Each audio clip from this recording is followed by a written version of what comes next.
That was a nice bump again.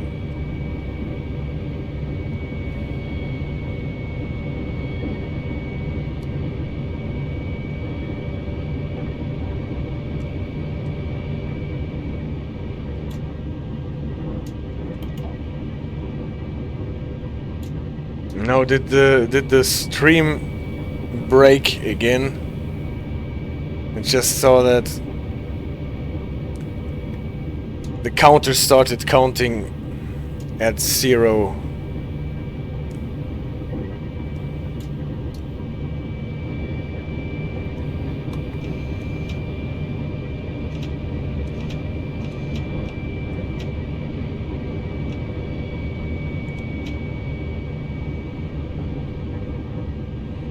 Okay.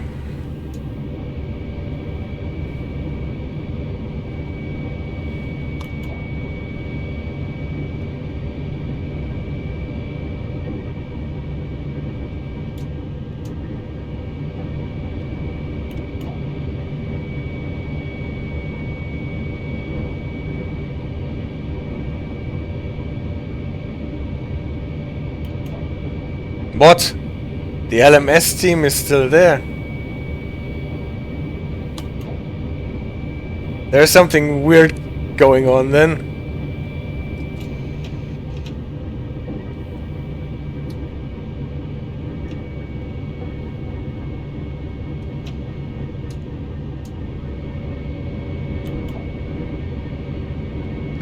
And now the view count dropped to 0. No, no, they are back. Weird. What is Twitch doing with me?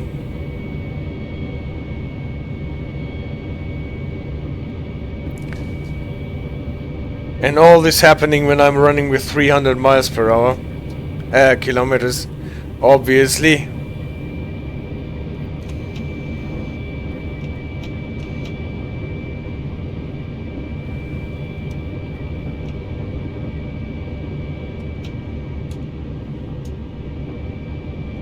Ah, it's not the steering. I just forgot to turn it off.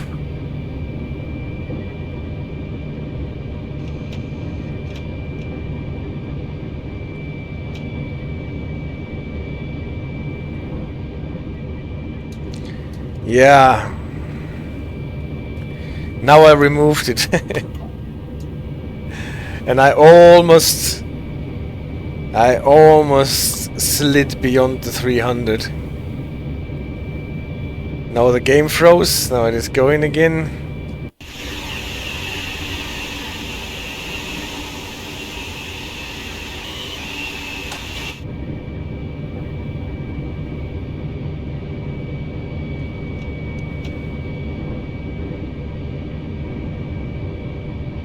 Why is it still there? Heaven's sake.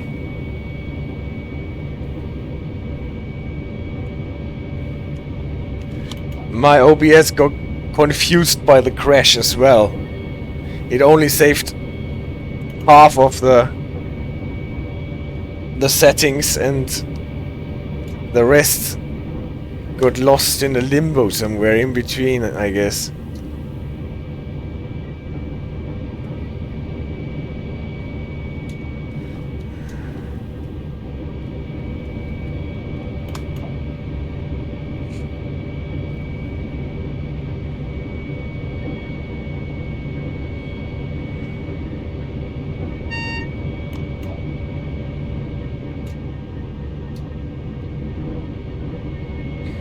So now we're slowing down to 270, I guess.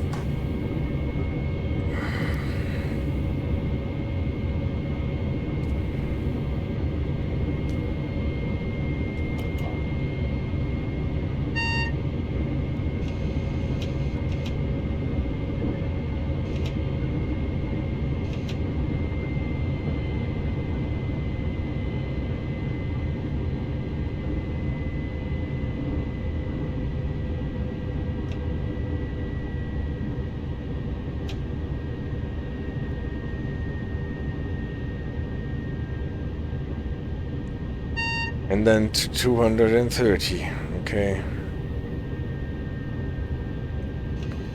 think we need some brakes for it. Oh, whoa, whoa.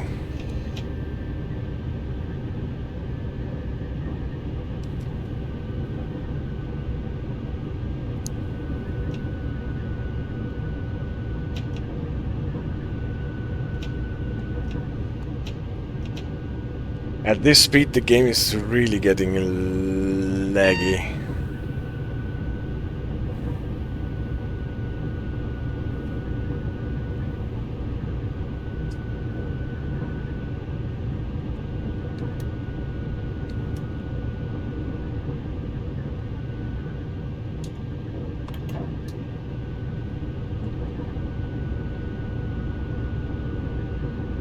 It even has trouble getting the keyboard controls in.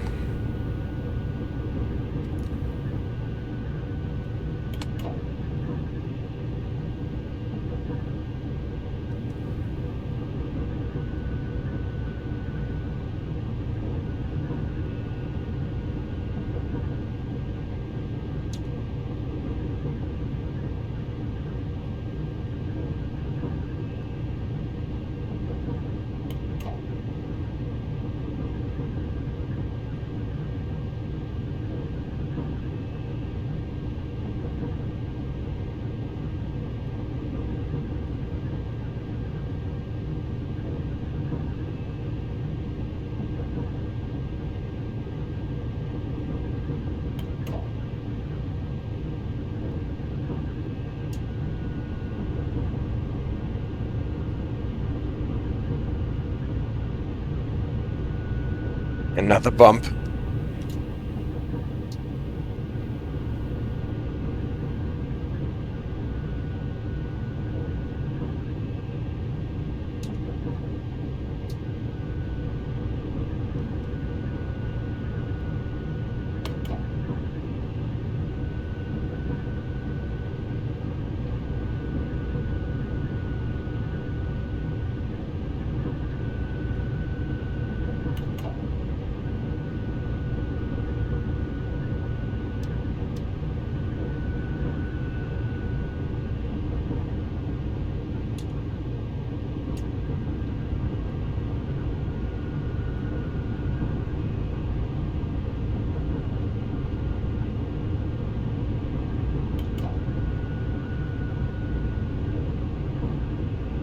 Well, obviously I did, didn't I? Because it is definitely hazard lighting.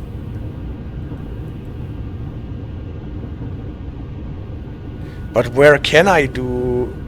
Where can I turn the hazard lights on?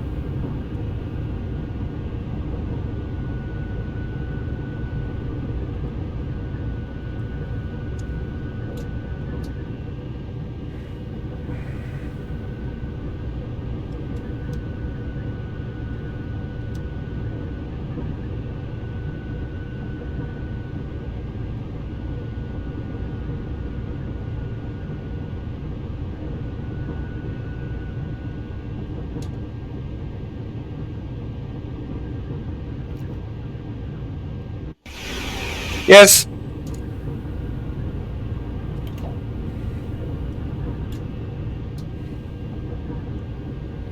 Well, that is just fair with our rail to... I actually thought that this would be illuminated if they are on, but obviously I didn't see that.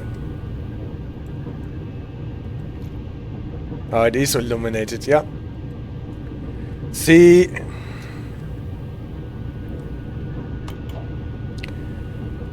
As a team, we're figuring it out.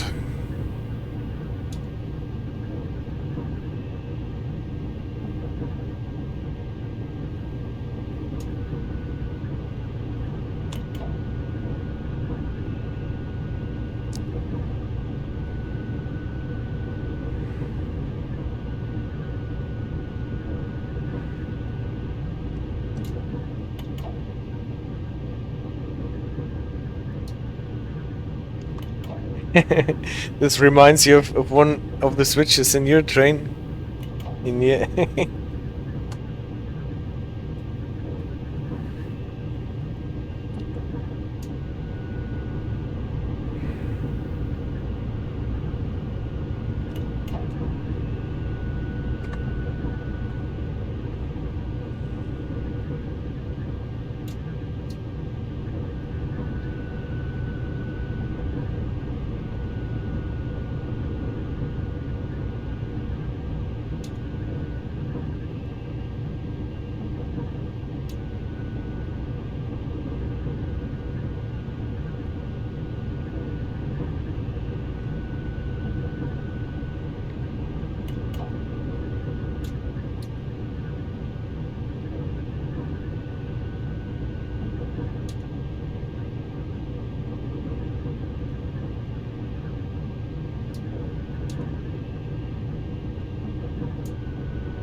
It is something like DRA, but little different usage, and it lights white when on. And do not let the train go to power. Alright, sometimes it happens the driver fails to see this is on. And is surprised that the train does not move. Yeah, I can totally see that.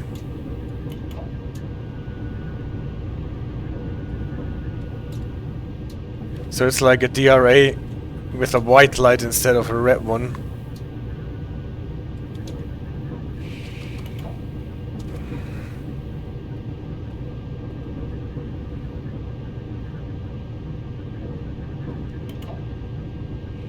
Well, often enough I confuse myself with this DRA and switch it on while waiting at the red light, and after that I can't get my train moving again until I think, well, the DRA, of course. Like on this train, the driving mode selector, of course.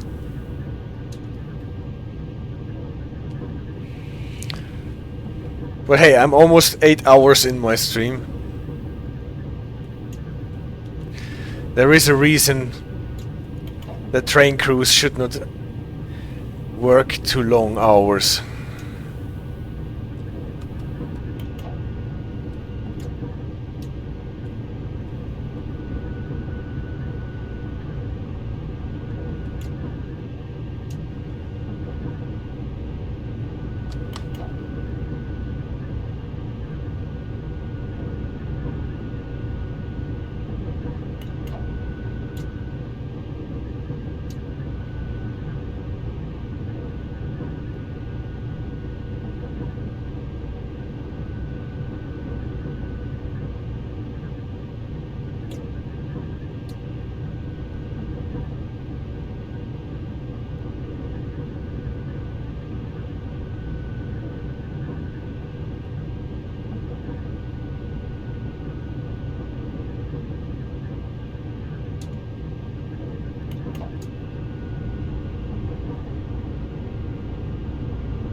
So, finally at Stratford, aren't we?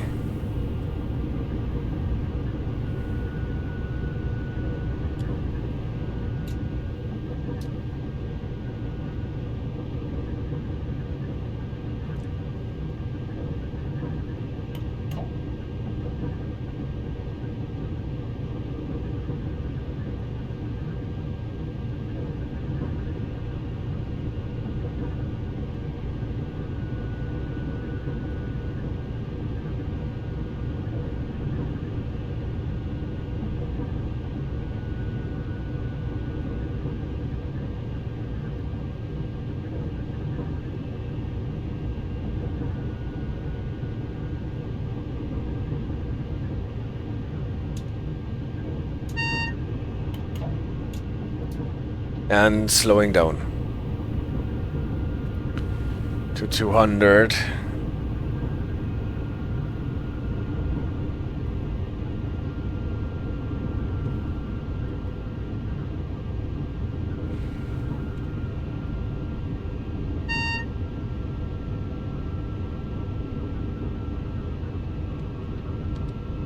$170 now.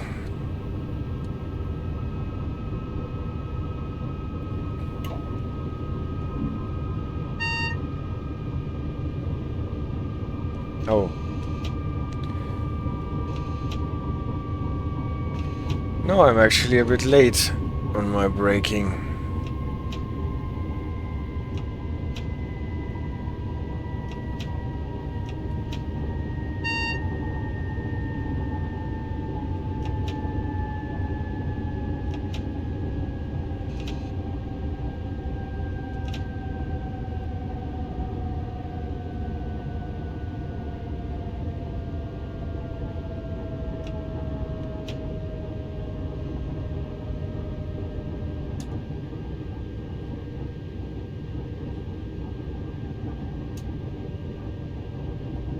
100 to 80.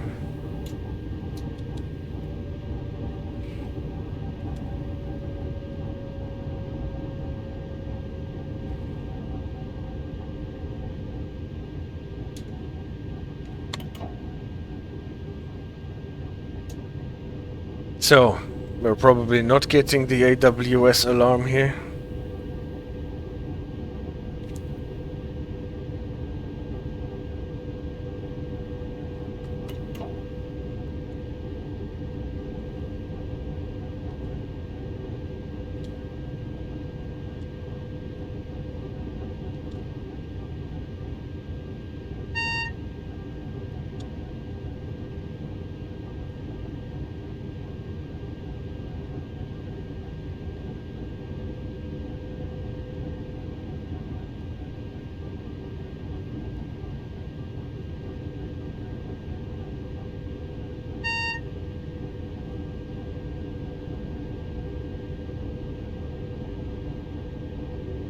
But nevertheless, we are leaving the tunnel here.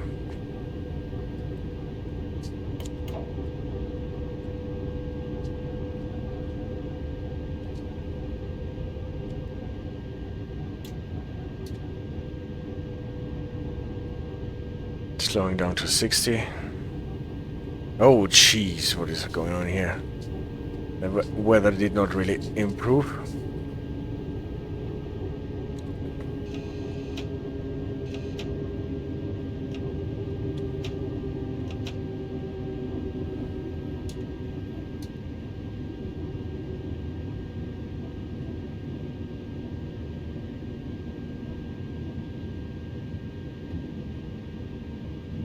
And to 40 for the next.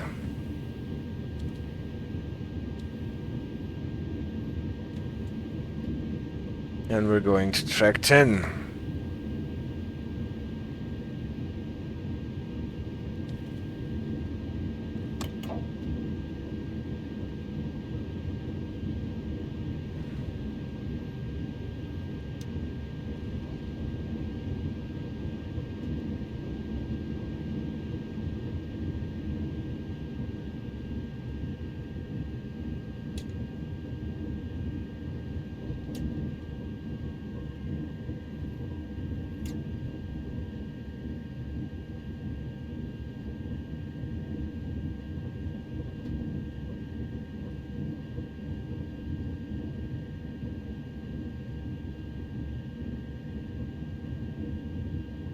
So it is still raining, but no, not under the roof anymore.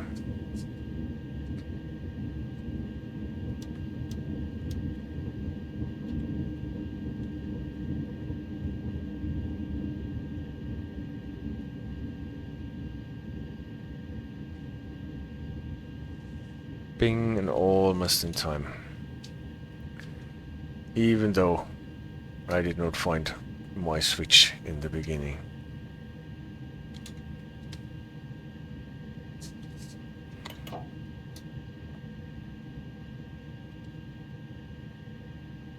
Departure is delayed by several minutes because the driver does not find his switch.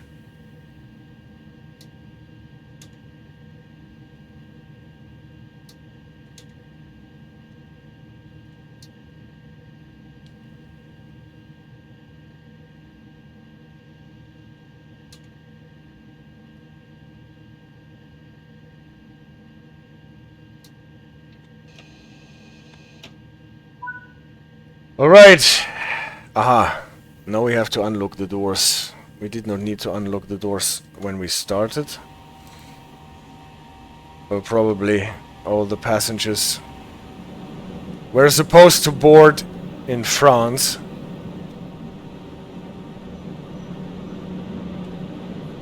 But they don't really feel like getting off the train. Hello, we're here. We're not getting anywhere else. Just going back to France.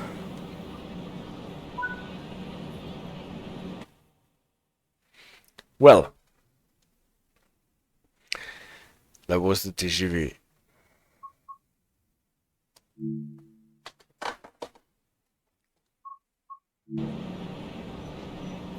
It's a beautiful train to drive. No doubt about that.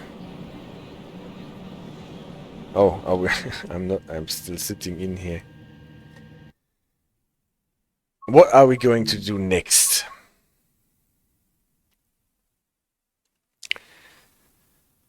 On the list of the trains that we have not used so far in this stream. Wait a second, I got to close a window.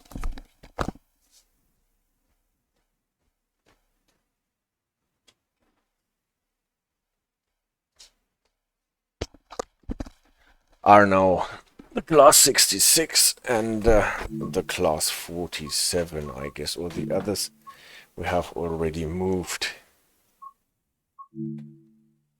So why not run a beautiful freight train? With which one? This one, I guess. Are there any long ones? There are not so really many long freight trains because they are typically pieced together, I guess, more or less.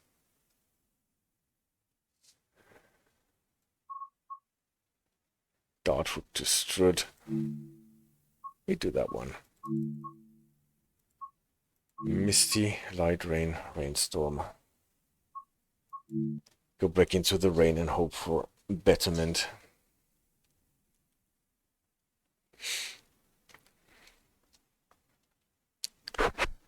Again, I have not touched the class 66 in a while.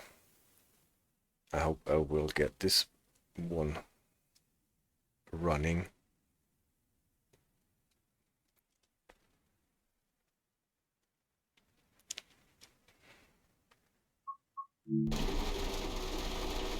Alright. Reverser. All the switches on.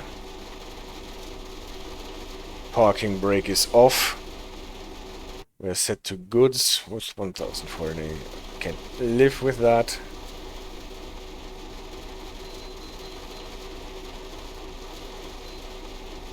Keep the goods. Oops.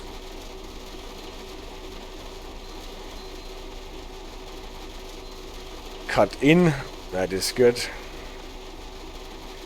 Our lights, cab lights, desk lights, instrument lights, tail lights. We don't probably need them. Day running, brake test, demister. Safety stuff is here. DST and the AWS. That is the direct brake. And we can release the automatic brake.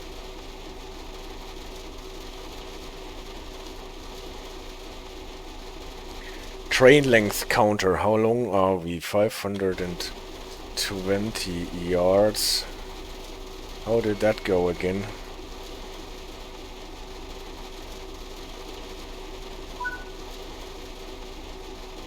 Five. 550, it's good, okay. Press switch to begin. Green. We have some wipers, I'm sure we have that.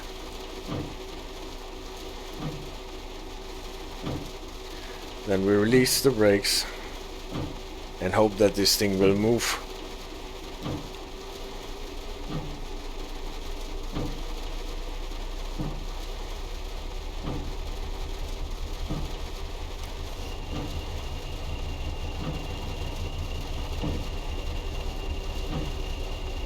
Alright.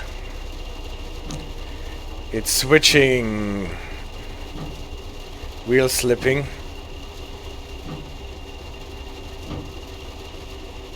Why do we have so much?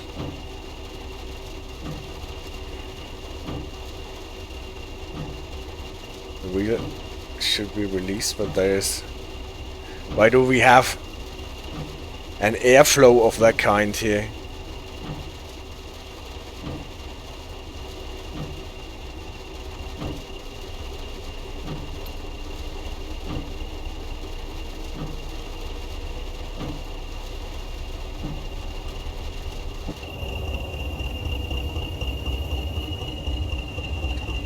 We have...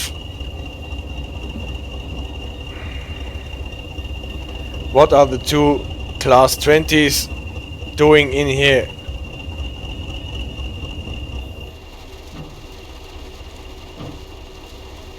Okay.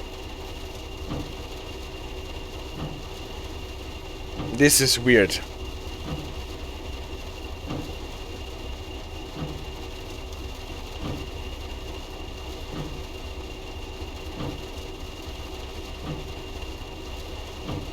If I release, then this airflow here should come to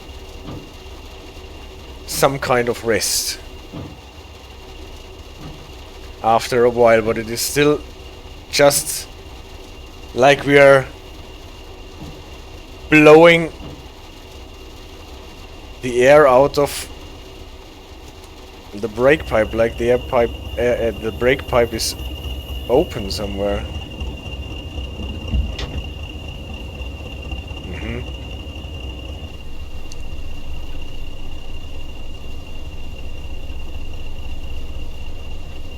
What do the brakes do here? They are in shutdown, so they should actually not do anything bad.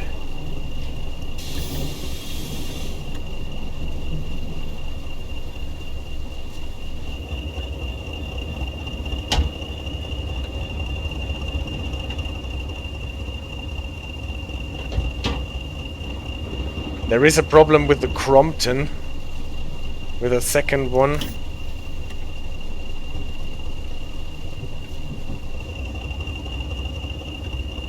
That is actually destroying the whole brake system, or prevents it from releasing.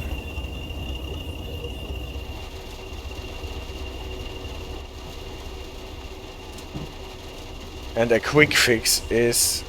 see?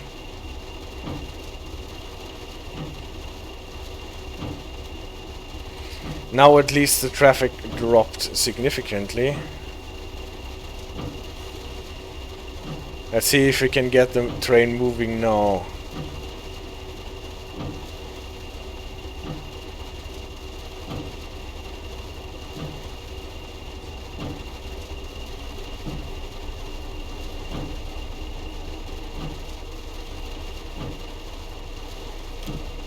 It's already open.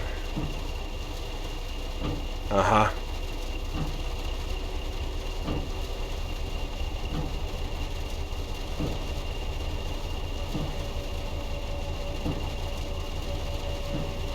We're not supposed to multi-unit with those Class 20s, right?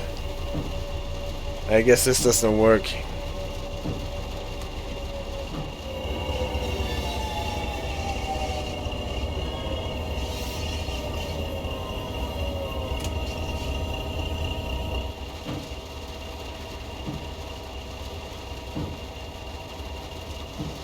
Interesting service that we picked here by chance.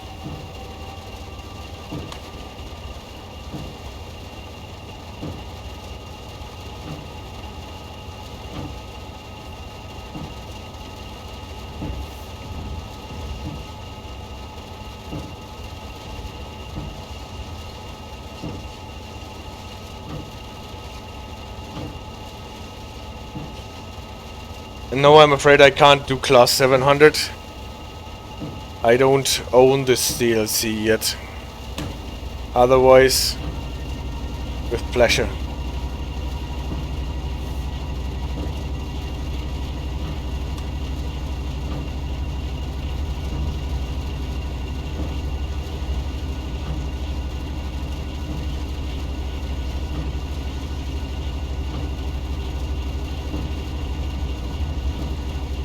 I have to mark the service here actually, because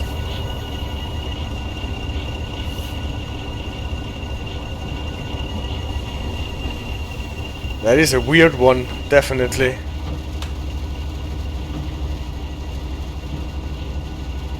It sounds like there are some brakes on, but I definitely will do Class 700 sometime in the future. Unfortunately, I can't do it today.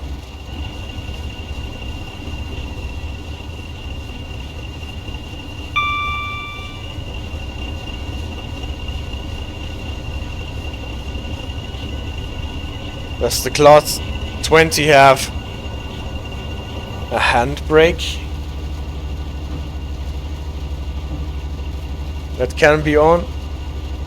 Or is this just a question of what the Class 66 can carry?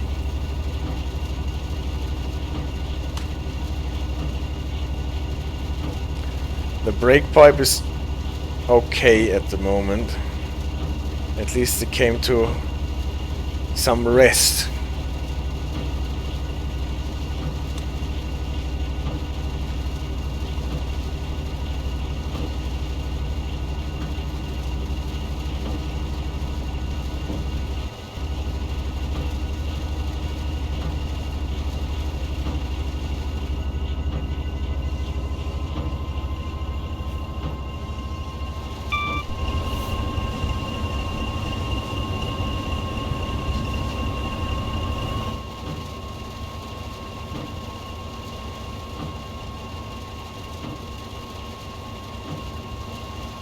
Another chance to turn on some hazard lights. Like on the TGV.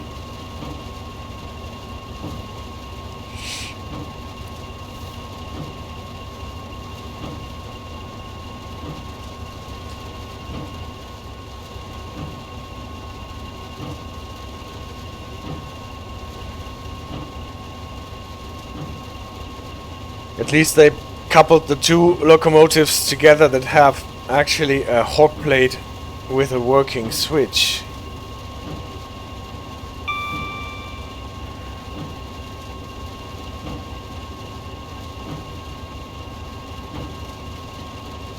So what do I do? Do I stop and check if there is any handbrake or anything of that kind on the Class 20? But I don't think it sounds weird, but it does not really sound like screeching of brakes.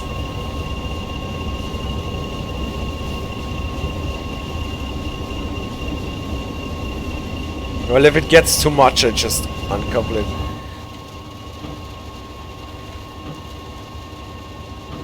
Let's see how it works now that we are up the hill. We can actually pick up some speed.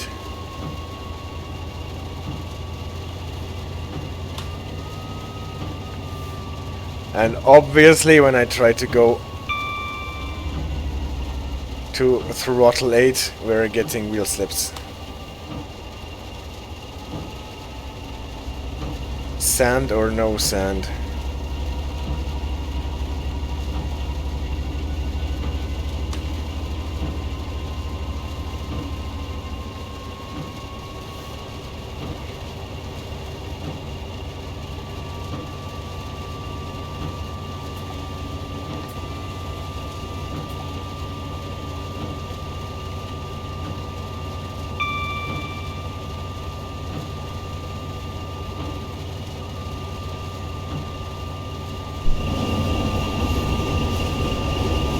Well, it's a nice view at any rate.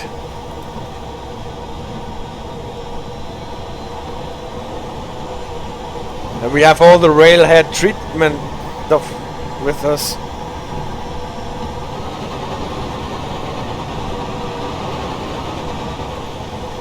Well, I should have read the service description maybe. Yeah, but we're actually getting at some speed. Obviously. Too much speed.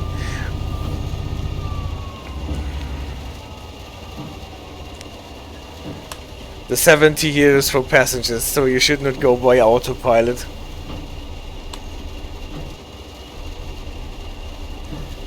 So happy that I got the train to speed now.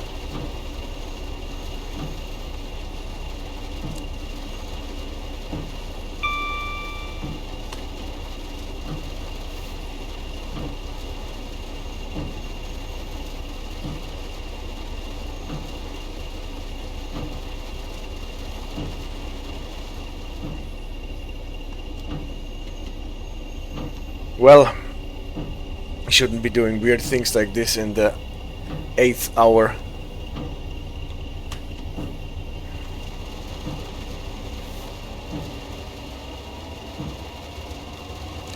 But there are always surprises in those services.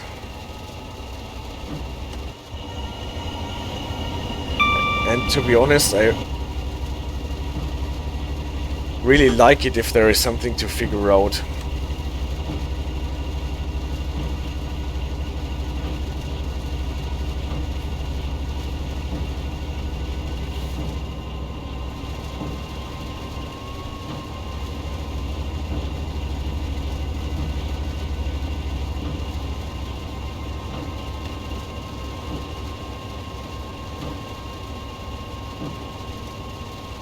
When we get the formation editor, we can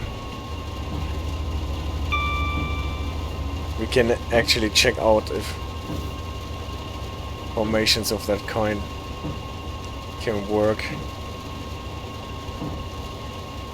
Or is it? Are we still on? It's 50, right? No, it's 45. It's 45.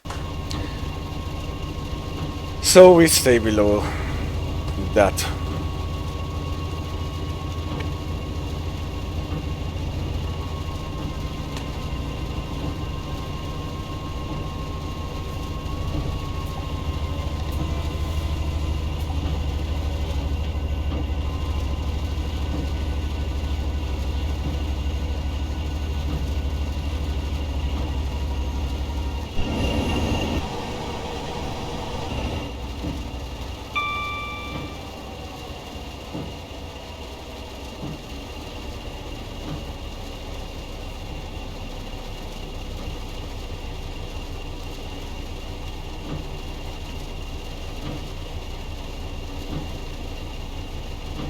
I always find it quite weird that this class 66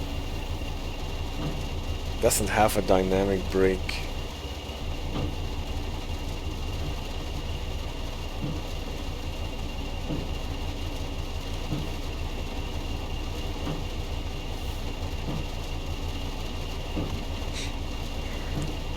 So, how's it going on? We're staying with our 45 at the moment.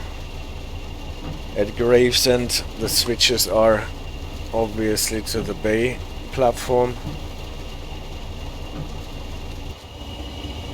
No, that is not good.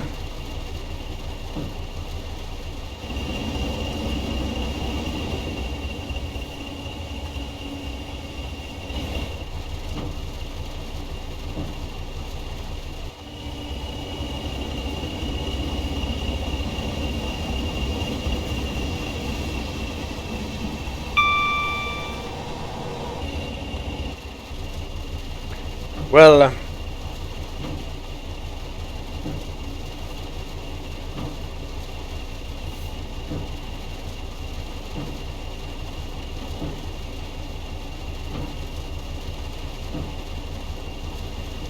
now we're getting closer to Gravesend. That means we have to slow down to 30 soon. Still 45 for us freight trains.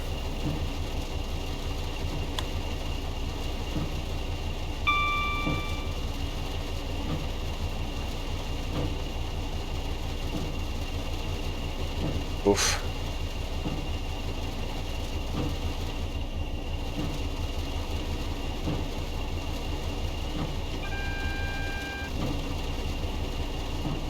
At least the AWS works.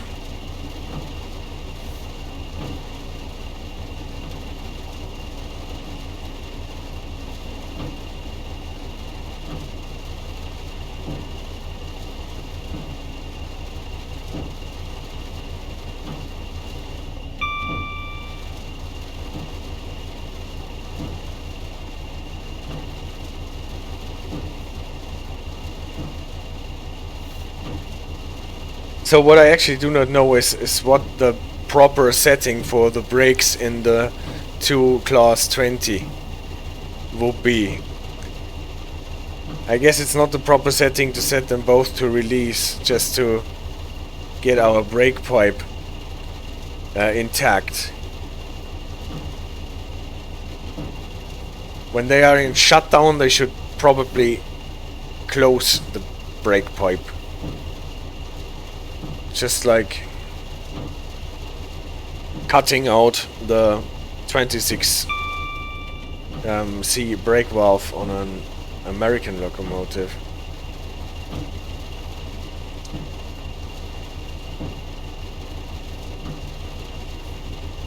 But I remember having maybe a similar problem with the trucks too.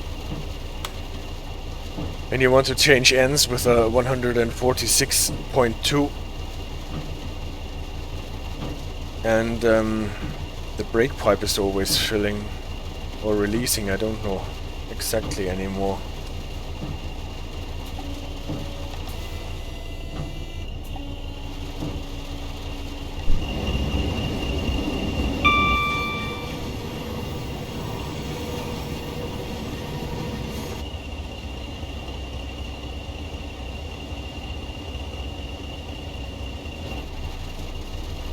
What? Was I too fast? I slowed down so nicely to 30. Still I was too fast.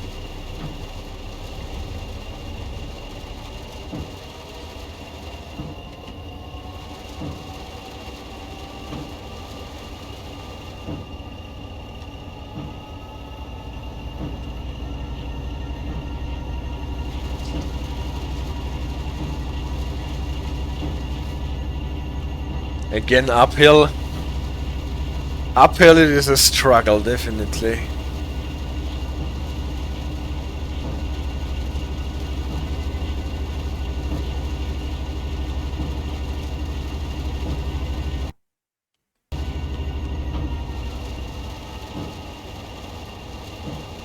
Oh yeah, but I forgot that on the class 66 the speed clock is a bit on the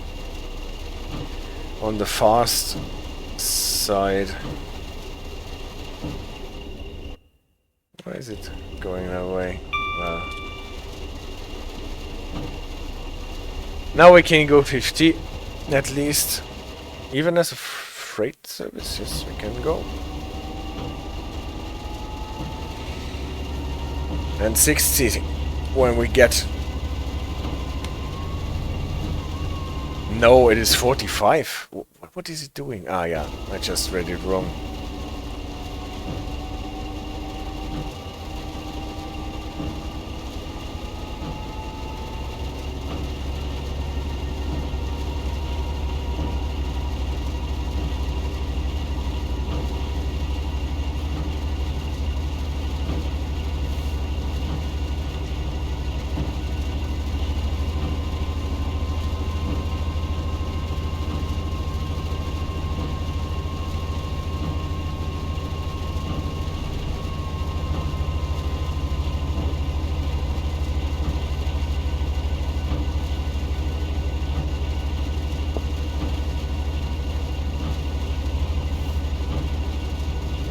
So...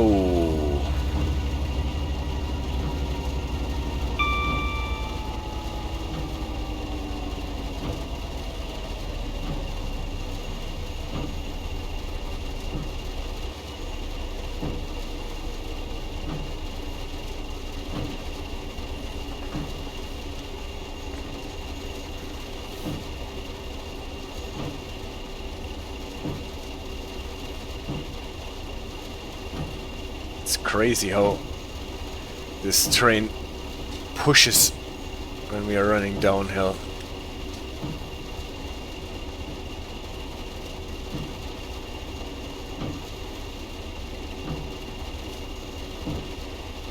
That's definitely a service for the Class 66 to struggle.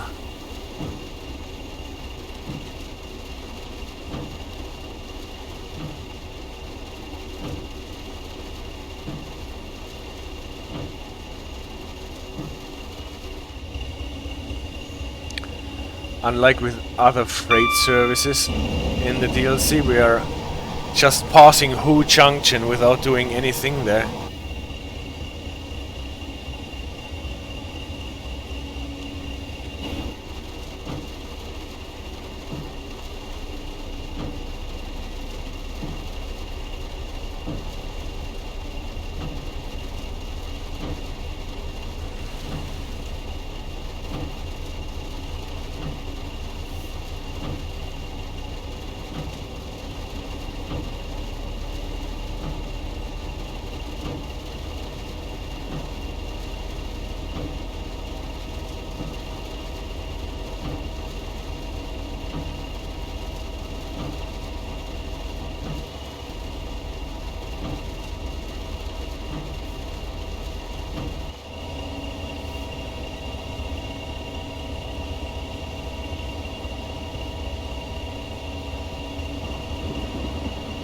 I wonder if it is ever gonna stop raining today.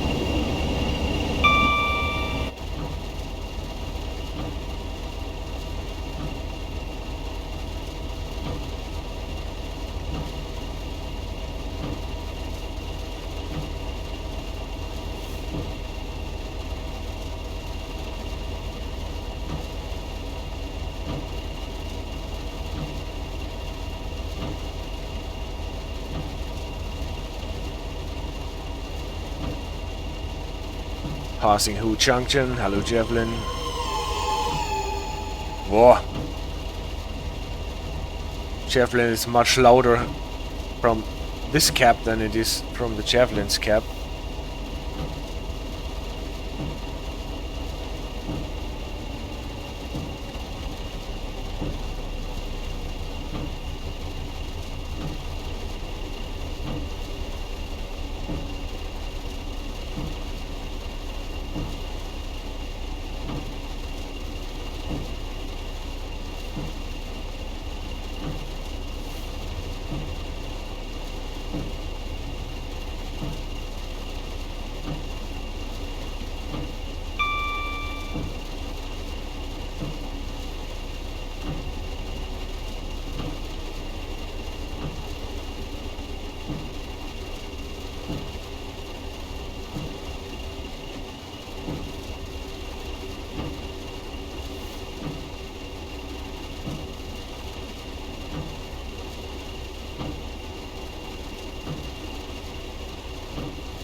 But that is actually a funny start of the service. I'm just recapitulating what happened there.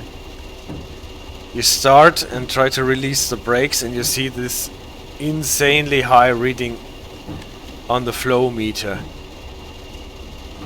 Just like you're blowing the air out of your brake pipe like through a trumpet.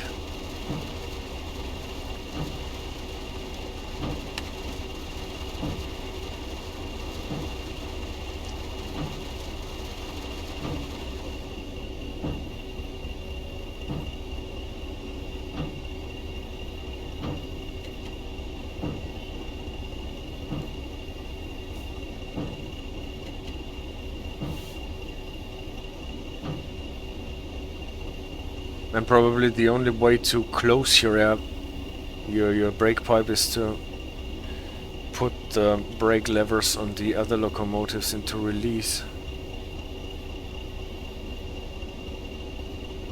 If they don't close the connection to the outside. Hiya, big fan of your YouTube videos, very informative and enjoyable. Thank you very much, Comrade Daisy 2. And thanks for the follow and the subscription. I really appreciate that.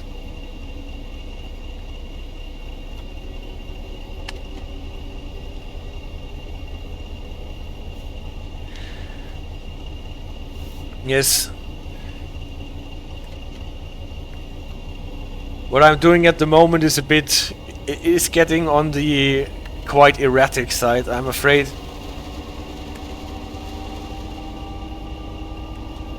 But well, it's not my fault that the brake pipe does not close properly on the class 20s here in the consist. Well,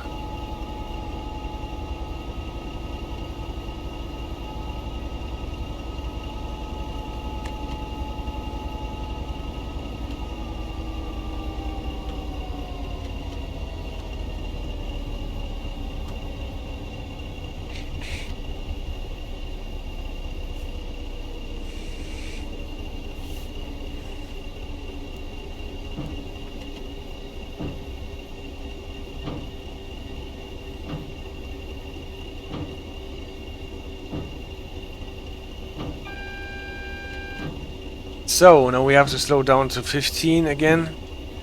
Let's see if we can do that with our immensely overweight train.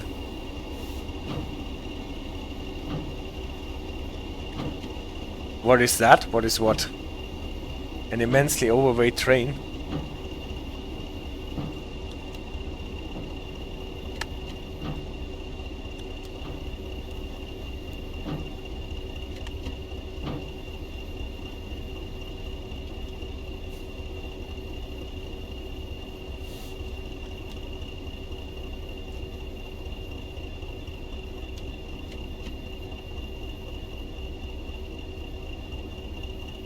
Yeah. This 15 limit, and even if you make it, it's always so frustrating to not go faster again later, because you always have to accelerate a bit. Ooh.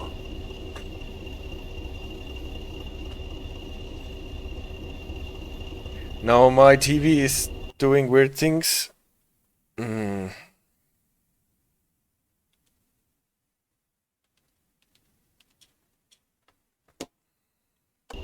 back.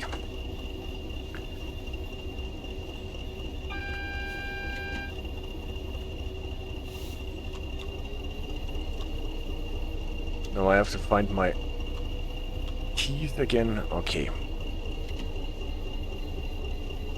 This is really a painful crawl. You name it. Also in the other direction, when you're always gaining speed because of the gradient.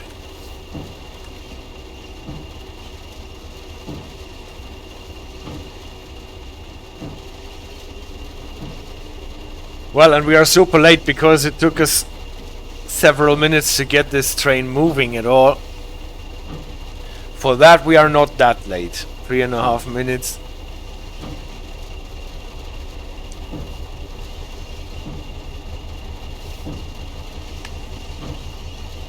But it's interesting because it's more or less the same problem as with the other Crompton services.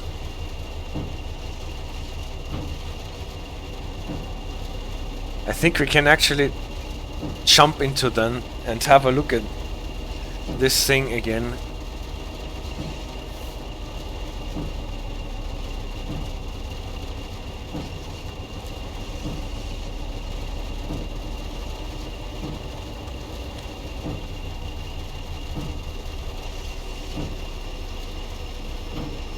Alright. And now I'm actually much too late on the brakes. But well, we made it in one piece. Looks awful. And totally deserved only bronze medal, but I guess this would have been hard to get any gold medal anyway, even if we had not been blundering about all the time.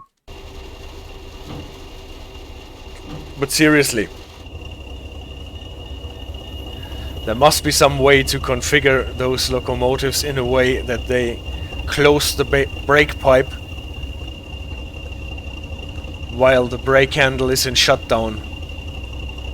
Otherwise, you can't run this train if your compressor on the locomotive is always trying to fill the brake pipe and it can't fill the brake pipe because the locomotives that are in tow always let the air out of the air brake. Yeah.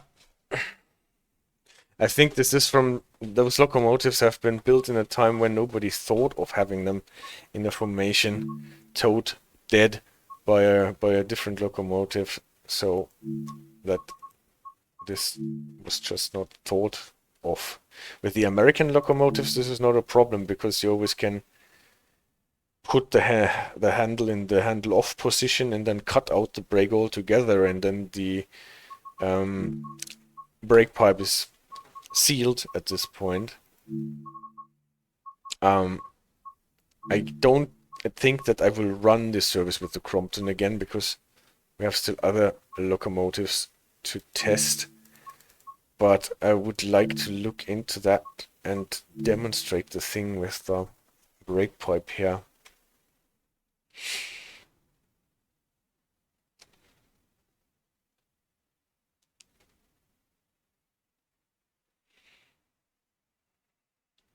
So once again,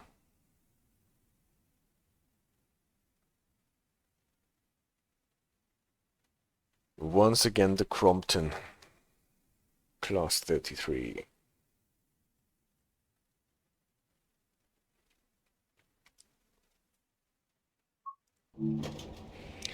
Just where we left the other one. Now have a look at the brake gauges here. If we set up this train, I deliberately put on the loco brake, and this is a train that has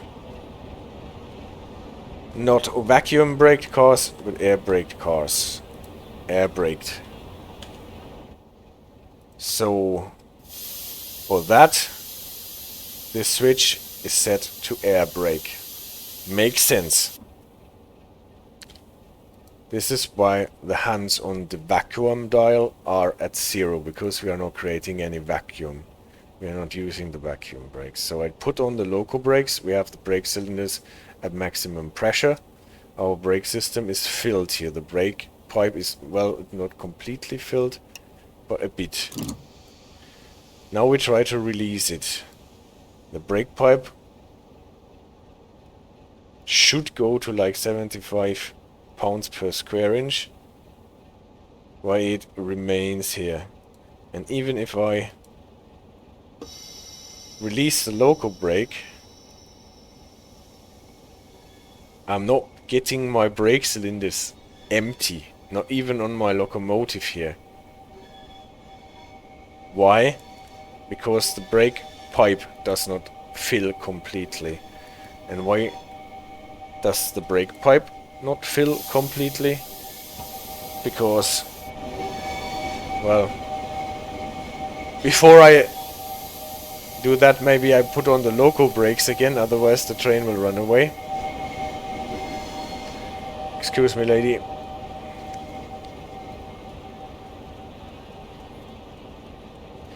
Because we have a second locomotive at the end, it is actually running, obviously, because the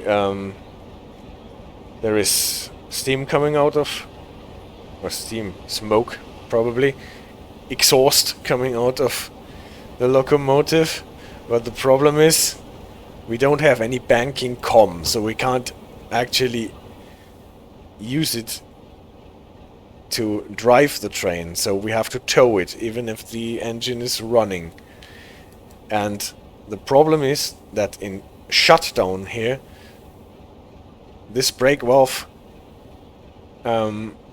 drains the brake pipe to a certain degree, and our compressor cannot fill it more than it is filling it at the moment.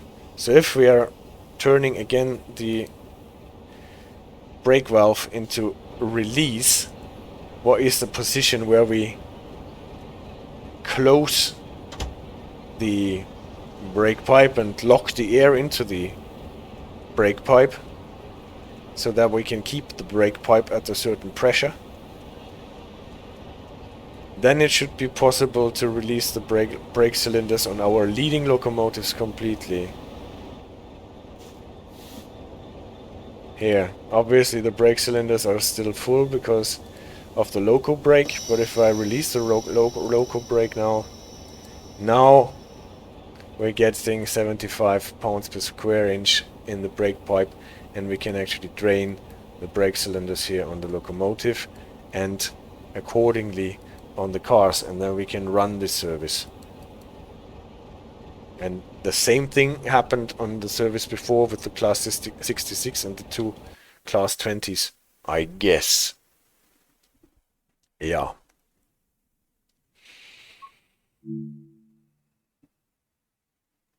Thank you very much, I appreciate it. Take care, Comrade Daisy 2.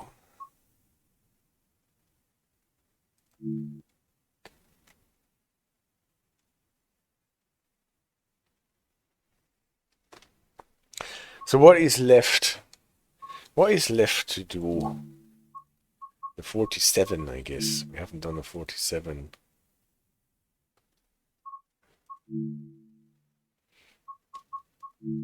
Also a rail tour. We can go Faversham to Chatham or Rochester to Faversham. Now let's go from Faversham to Chatham again. And I stop the rain for now, because it will never stop raining after it started once again. It will never stop.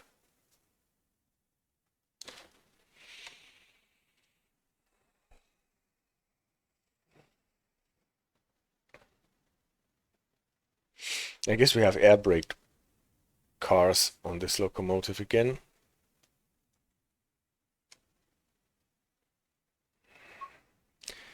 Ramsgate to Edinburgh Waverley. Oh, this is actually quite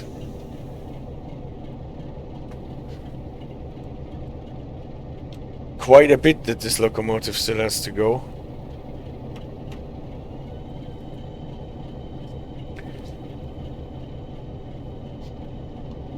Loco brake release. Where are also all our safety systems? And somewhere there was a handle for the DSD. Yes, there it is.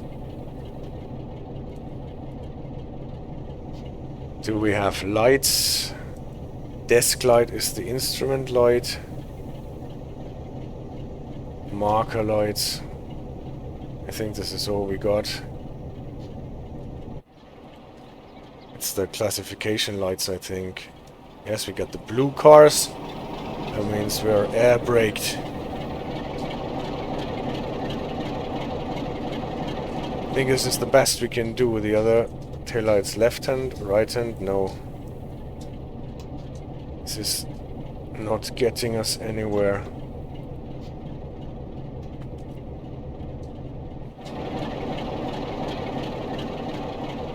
Another diesel electric locomotive. Now we're actually doing the run with air braked cars.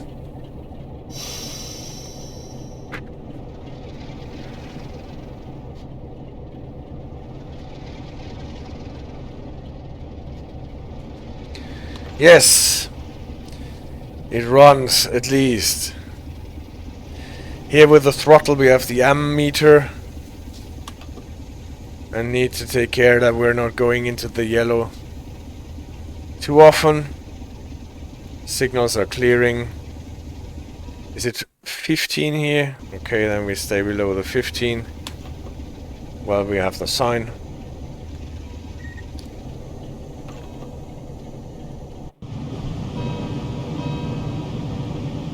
Bells are chiming.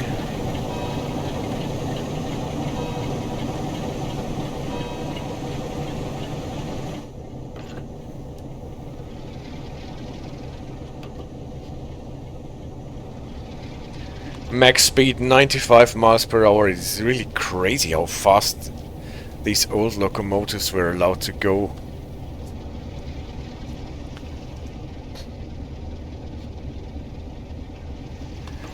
The networker that can outbrake them on a piece of paper is limited to 75. And those bullets can do 95 miles.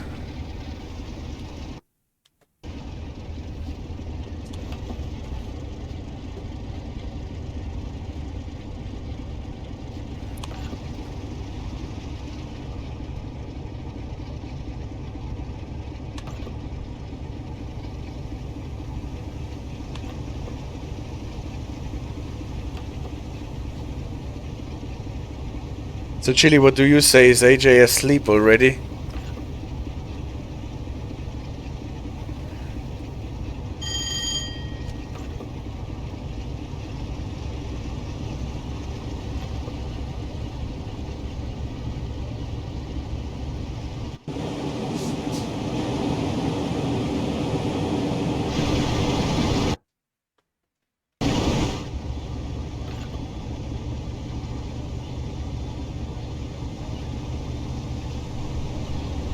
Well then, let's try to get this thing to speed. What is that, CD Radar? You're asleep as well.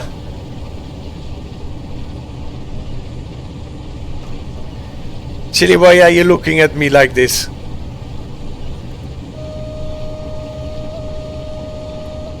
You've already had... That is AJ, yeah, she's asleep, I'm quite sure. She had her 12-hour sleep, her 12-hour stream last night. Until 6 this morning, so... I can understand that she's a bit beat.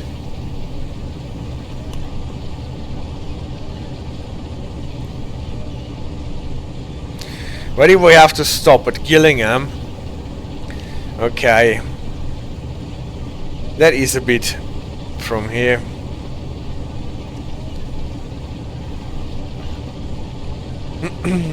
Yeah, actually, we cannot go out anymore. We have already been out.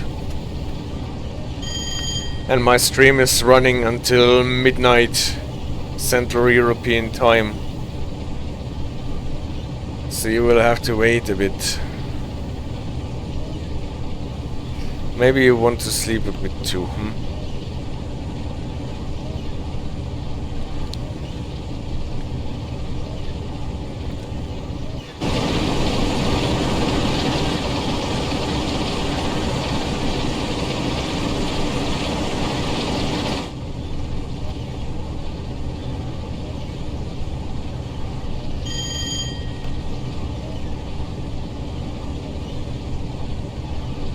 To be fair, it will take a bit to get this train to 95 miles, I'm afraid.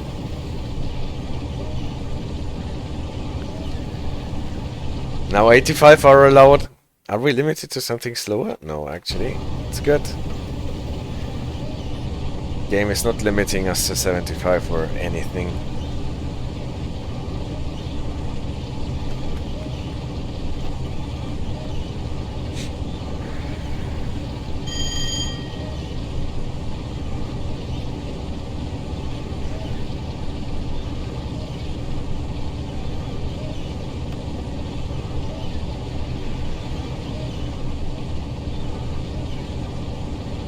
What?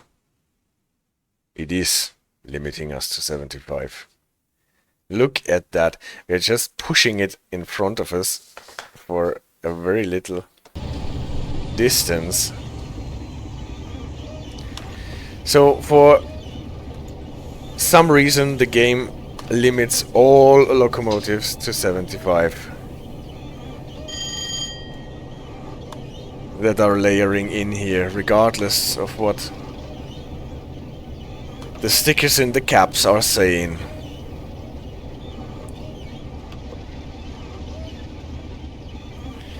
You call them dogs. My dogs? Yeah, obviously I call my dogs dogs.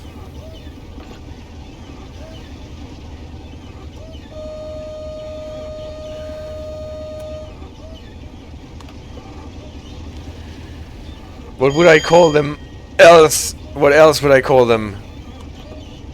Sea, right? And check, it's sea dogs.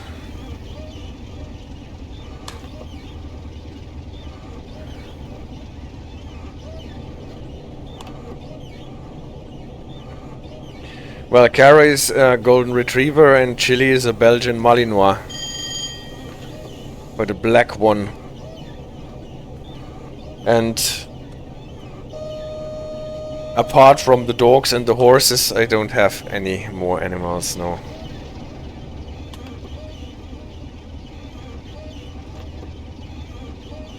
Yeah, Cara is one of the cutest dogs on the planet, obviously. Chili is cute too.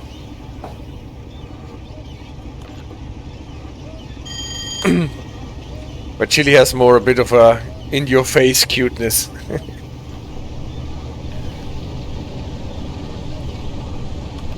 Not everybody likes that.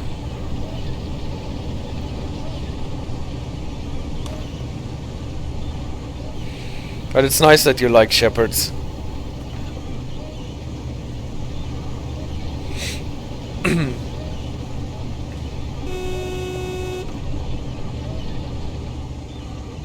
Well, I think I have to slow down a bit.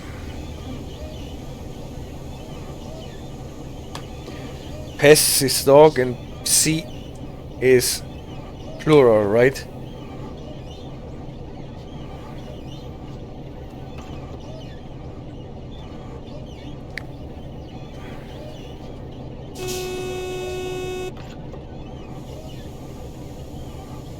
Okay, now I really have to slow down.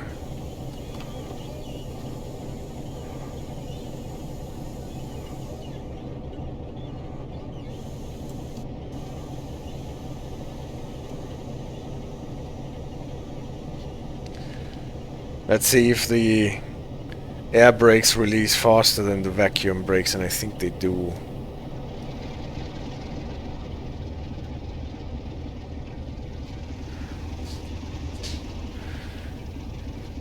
Obviously I overbraked it, but when you're passing the single yellow with 50,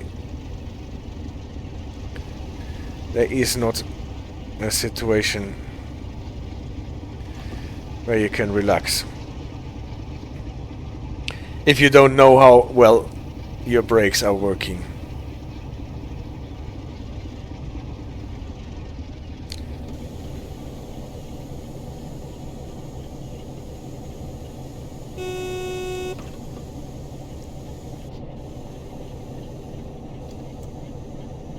And here is the red signal.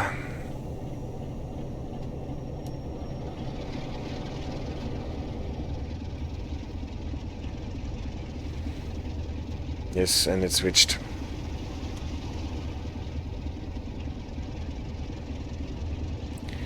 So again, with the brakes here, just like on the Crompton, I need much more practice.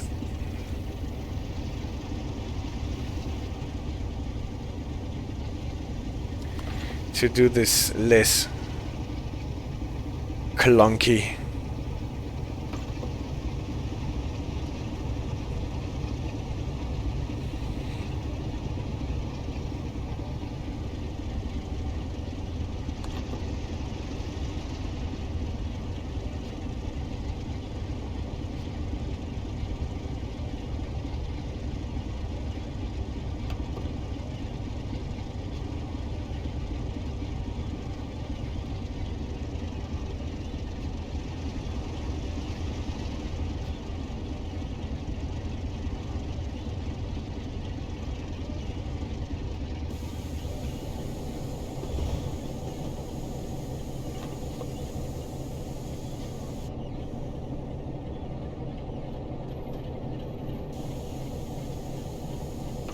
Red again? No, just switched to yellow.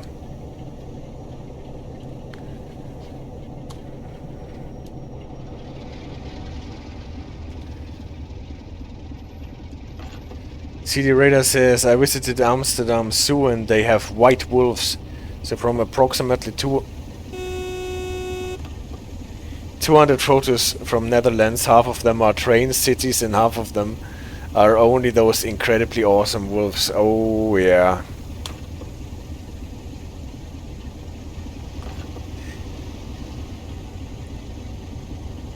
Animals are awesome. And wolves, dogs.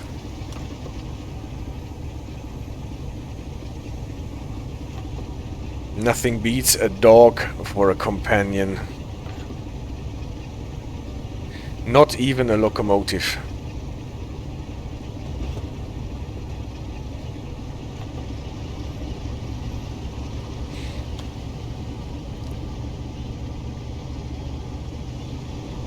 A horse, maybe.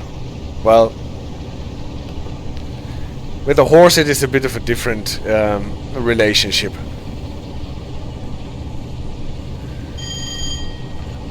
Not less close, but it is,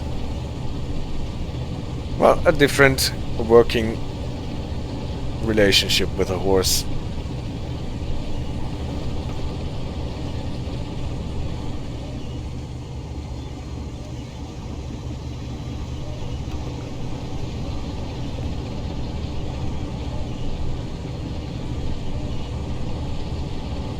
So 3 minutes to go, and then I'm 10 hours in my stream. A horse is more headstrong, isn't he? Yes, I should say so. A horse is not so much searching always looking for, checking out what the human is doing and what the human wants to do. This is a dog, always checking like, in what mood is he? Any chance that we can get some extra treats?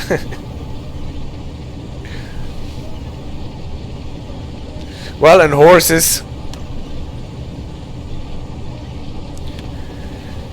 if a horse does not want to go, yeah, but this depends. If a horse gets the idea that the rider does not know what to do, then they can get quite headstrong. But at the point when the horse understands, well, okay, the rider knows his bit,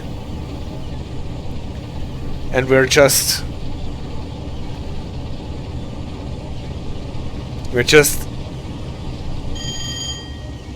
prolonging the inevitable. If we are fighting around, then the horse gets to a point where he would say, okay, then let's just do it.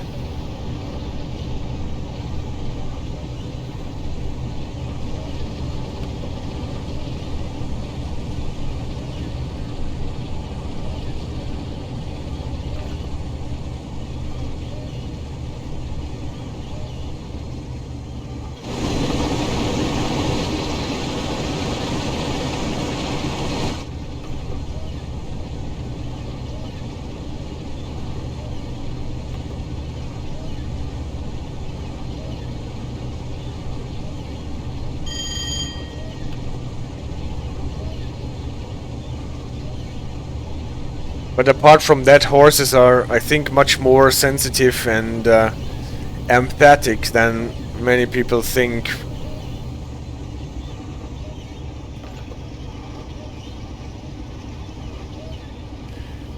Yes, okay, in horse racing that is a different story altogether.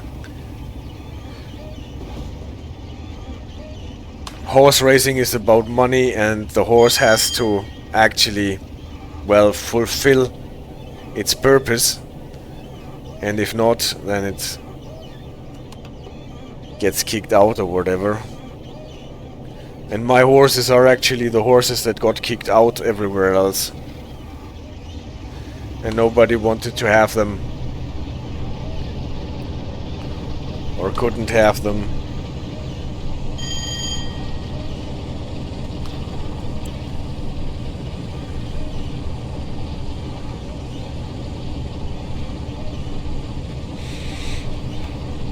But nevertheless, they are really sensitive animals, and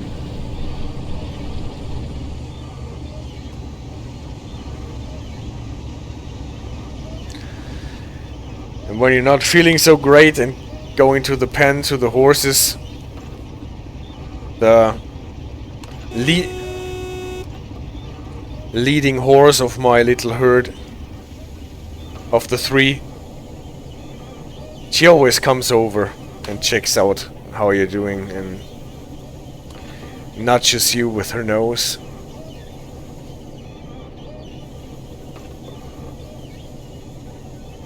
What's actually quite funny, because she's the horse that I got because she got kicked out of the riding school that she was working at, because she would kick off everybody what did not go too well in a riding school.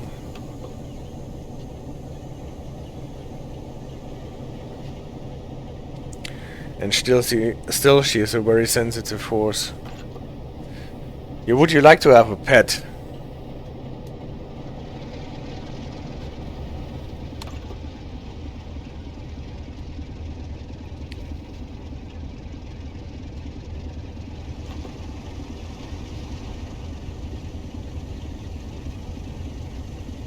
You live in a small apartment.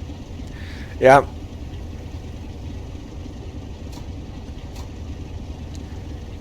There is a point. So we're living in an apartment as well. Wouldn't call it small, but it's not a gigantic one either.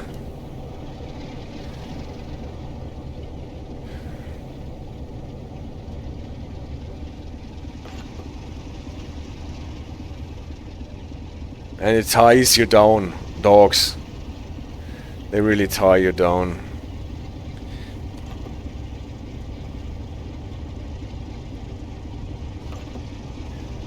And every morning you gotta get out with them, and every evening I got to go out with them. Yeah, look who's coming there.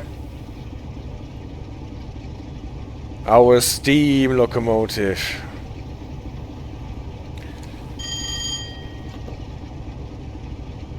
That's like one in one of those time travel stories, because we almost met our other self.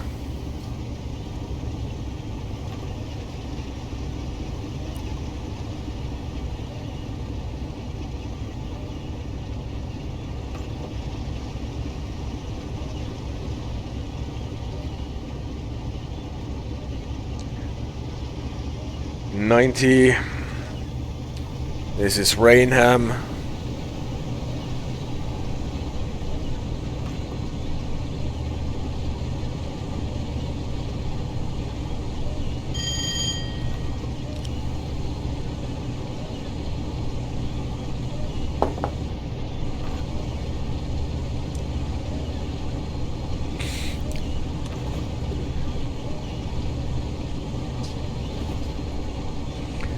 Well, I got my dog more or less by mistake or by chance, because I never wanted to have a dog because of that respect that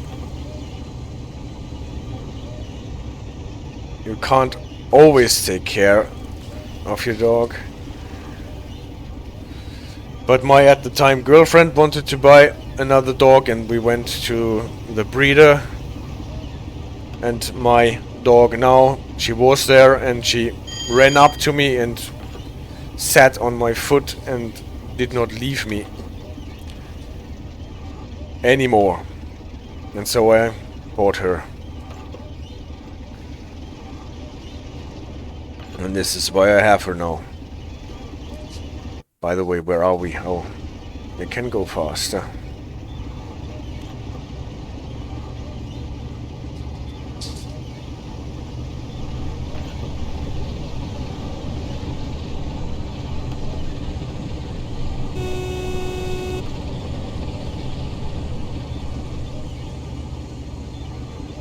Yes, the incoming 60, I know.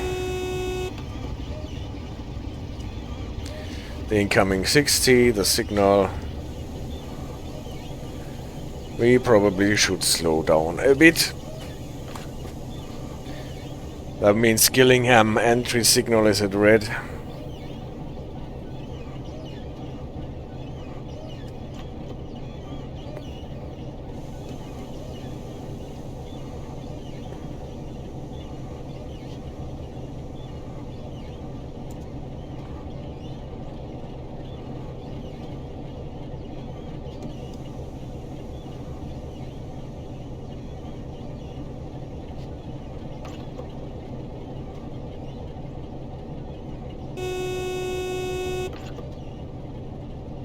Just like on the Crompton, the AWS is on the other slot, on the vigilance slot,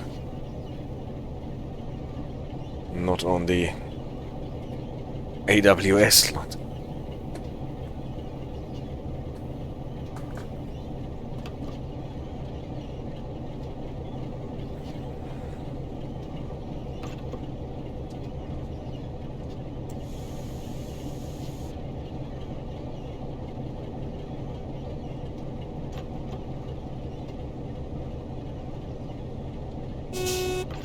You're a supporter of Prague Zoo.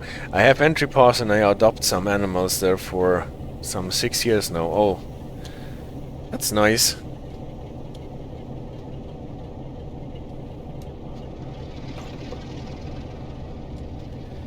So you actually have some animals dedicated to you?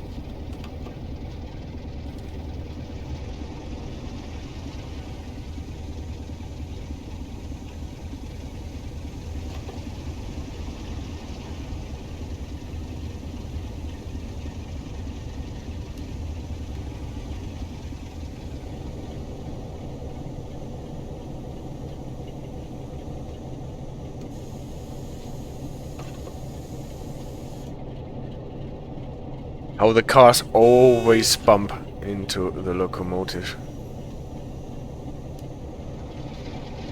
Okay, now it switched to green.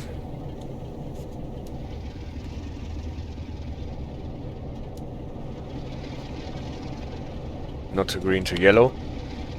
But since it has a junction indicator, it can't be red. Come on, release brakes, please, release. Sometimes you wish for this exhaust speed up button for the air brakes. Well, not exclusively. Every animal can have as many adoptive supporters as they pay for it. Ah, that's nice. But still, you can go into the zoo and look at your animals and say, hey, how are you doing?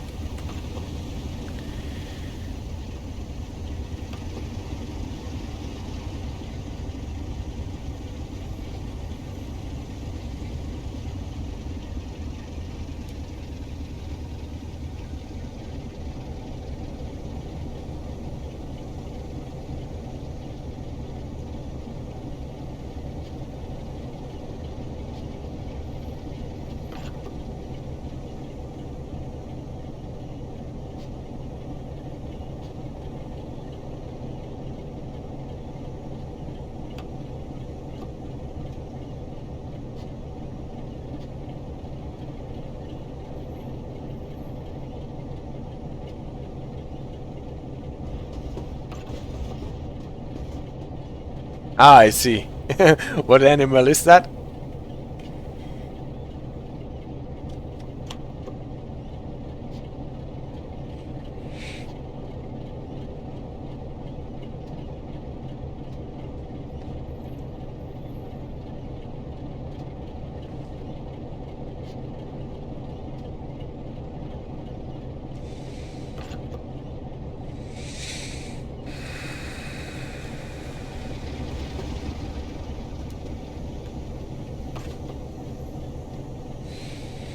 So, we're going into the loop platform. Fine with me.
Well,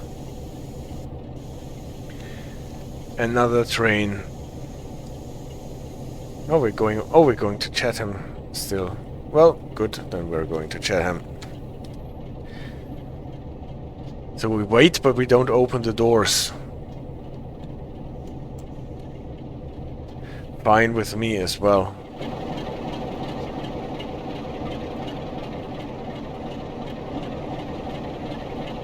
People can look out of the window and probably don't want to stay in Gillingham anyway.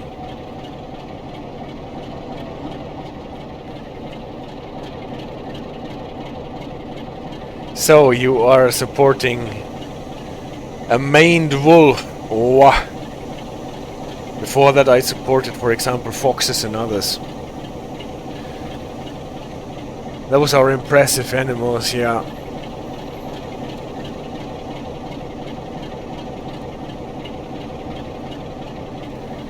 Park my Viper, please. Thank you.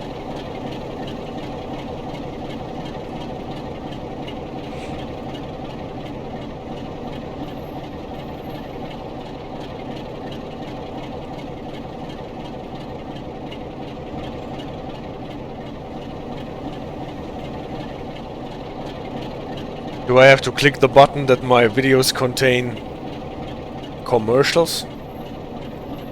that is in the picture?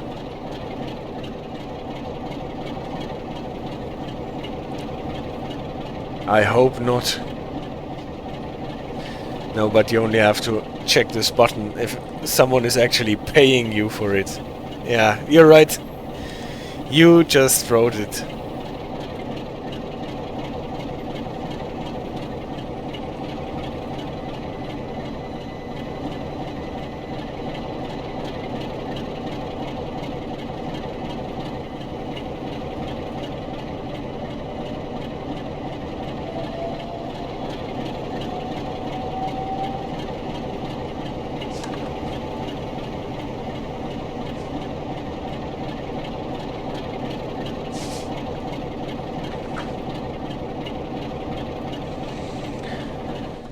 So, 15 seconds and then we are supposed to go again.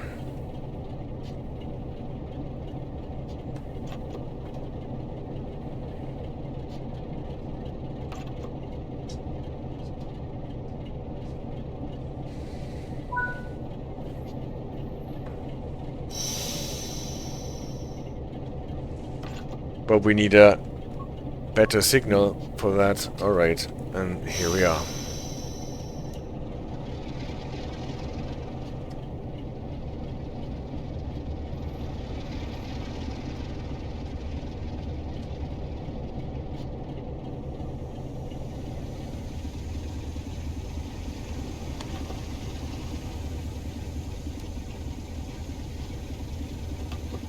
Well, yellow is okay. But before that it was red. Or maybe I mistook it again. So where are we actually? Gillingham. That means we have the 60, 50, 30 Chatham, Rochester in front of us.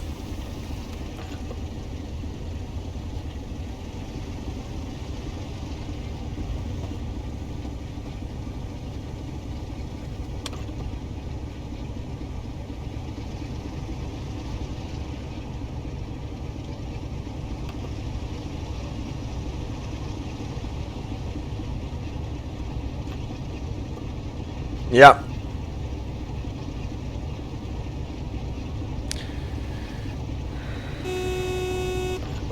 Good thing we don't have PZB here.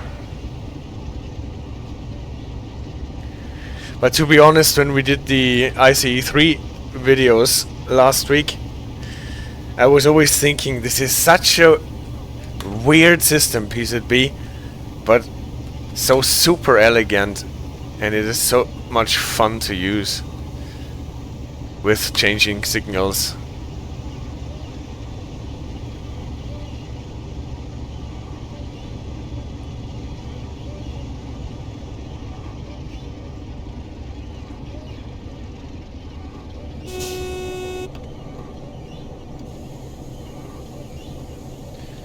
Yellow. Oh, that is not good. Then we will have to slow down heavily.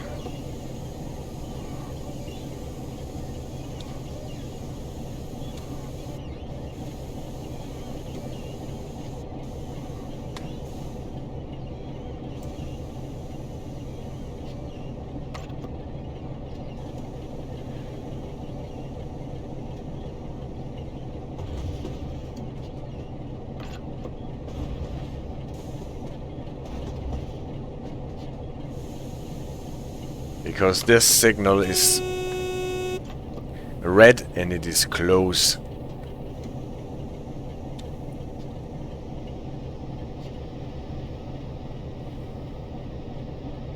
Classic Germany. Well, PZB was an ingenious system when it was invented in 1925 or whatever. And it's a bit absurd that it is still in use in a country like Germany that usually takes pride in being on the sharpest edge technology-wise.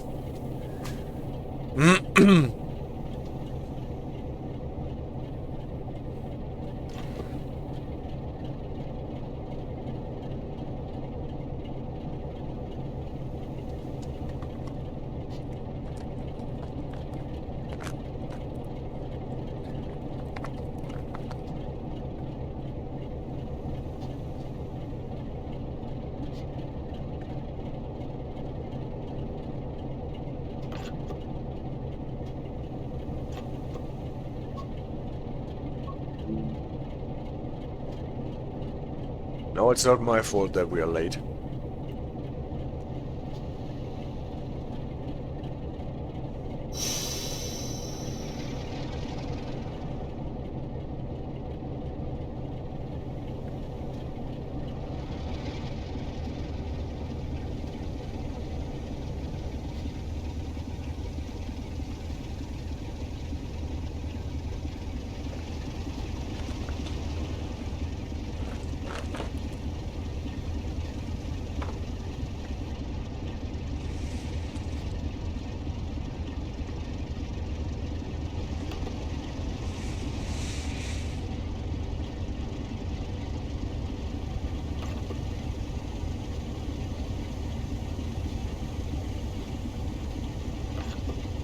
Hmm.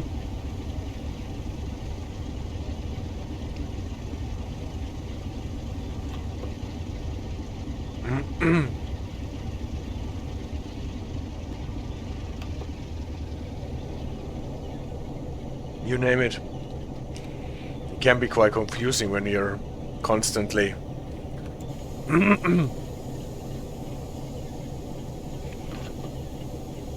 if you are flipping signals clearing in front of you. So now I definitely stalled the train.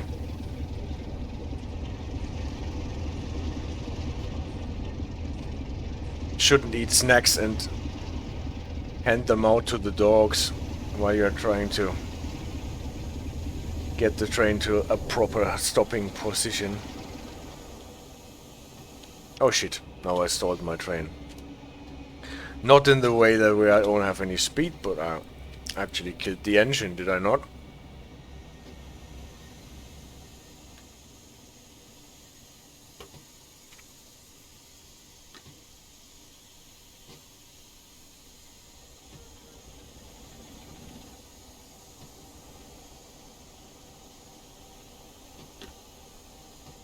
Does this train have an isolation switch? It has.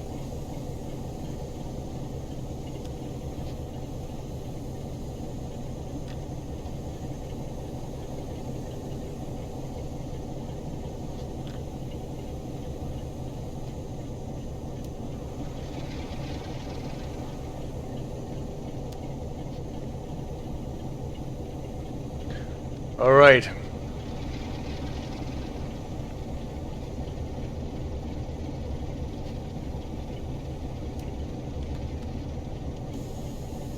I shouldn't roll towards the red one.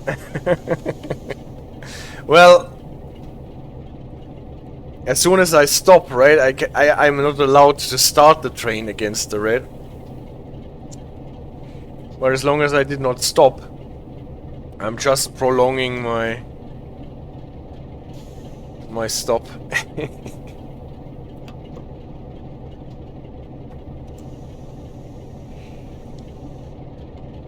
Well,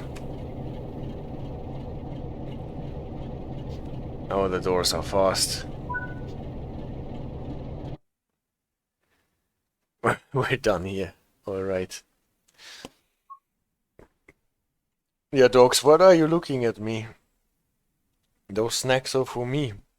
They are supposed to distract me from driving the trains, not for you to have.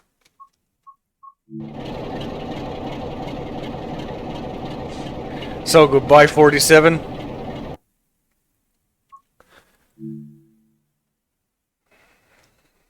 We still have 2.5 hours to go. And I think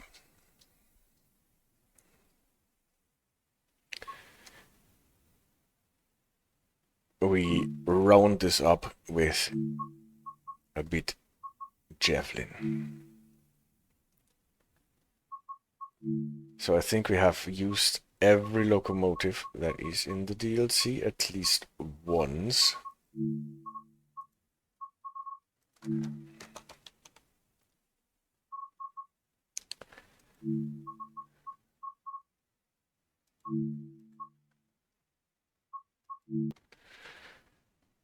So that we can round it up or start rounding it up a bit.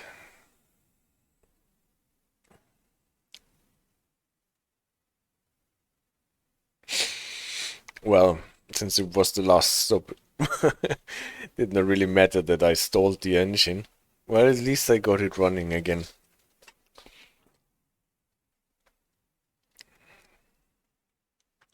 What is it, dogs? You want my snacks? I know that. Can't always get what you want. See? A bit for you, and a bit for you, and the rest is for me.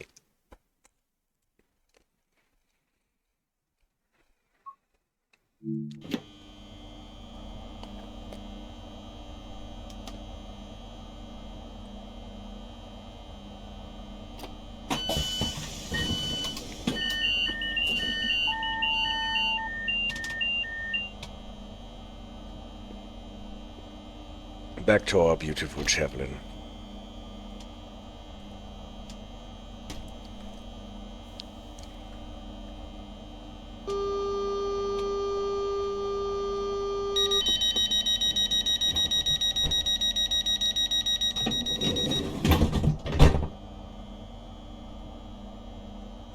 So where are we actually?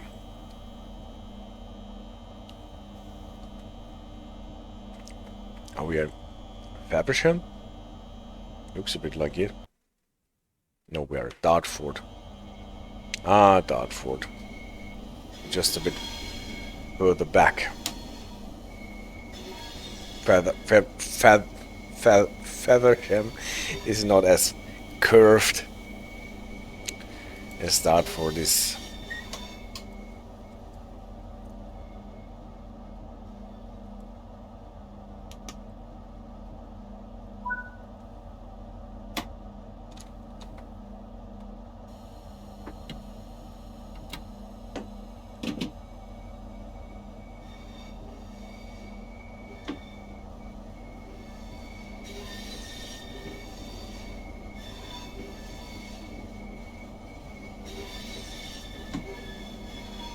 Do you have one or two sets? We have one set.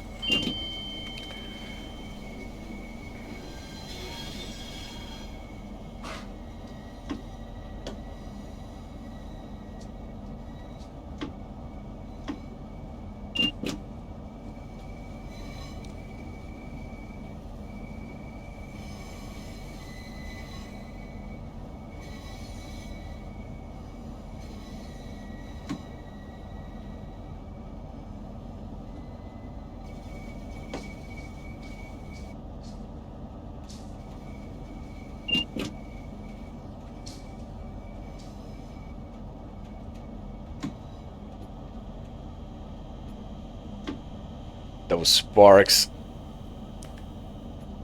they are so incredibly light or bright.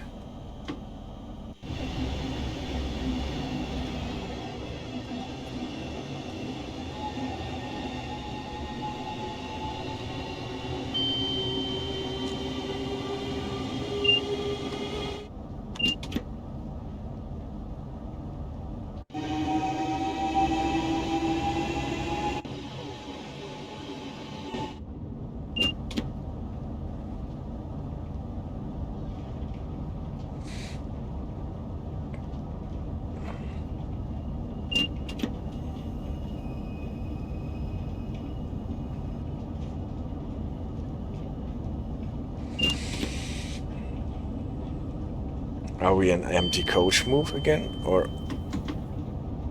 are we still registered as a passenger service without any passengers? One set, that means we are a passenger service. Never opening the doors though.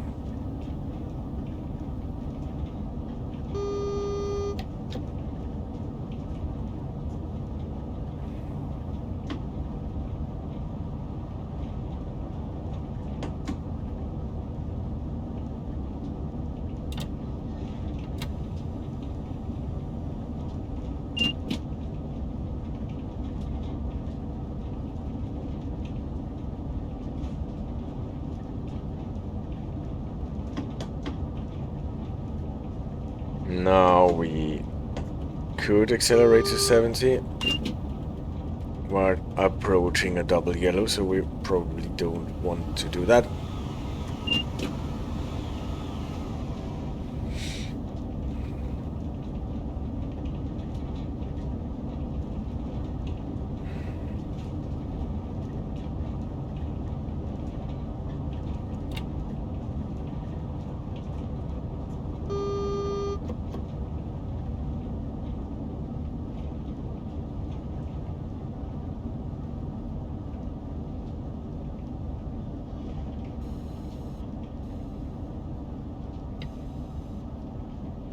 There is a banner repeater that used to be broken.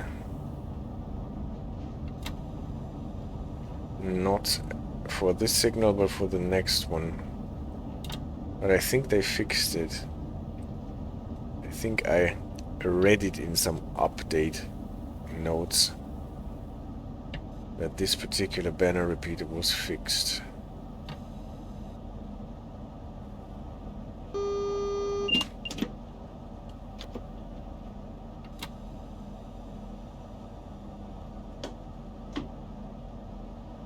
We will see.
Single yellow.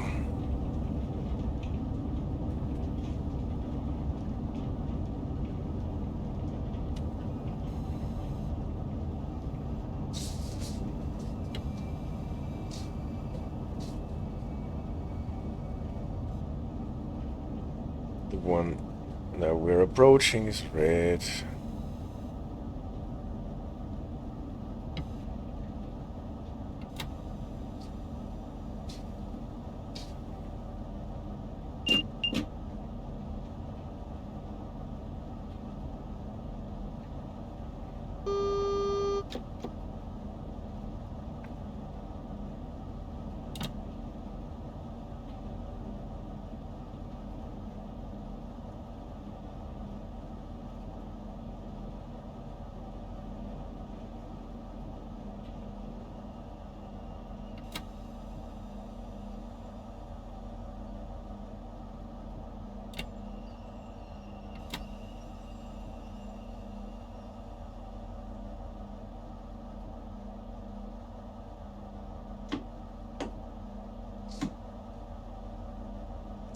No chili.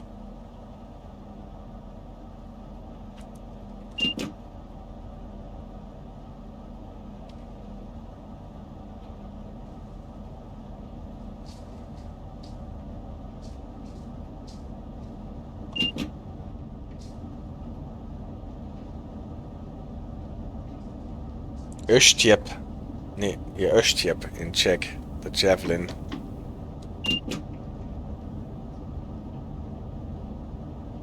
That is this thing that you throw, right?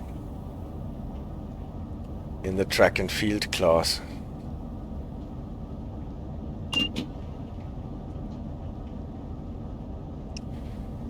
Yep.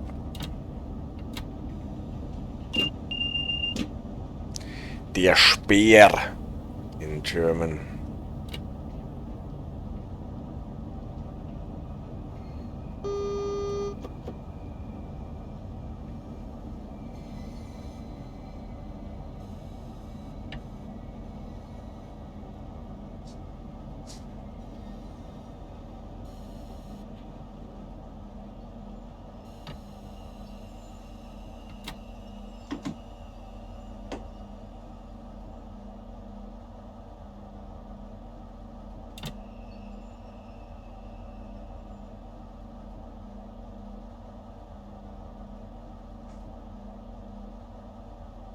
I think I remember this guy.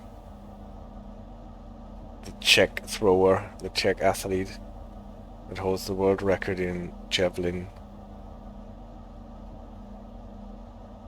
I think I can remember his face, but I don't remember his name.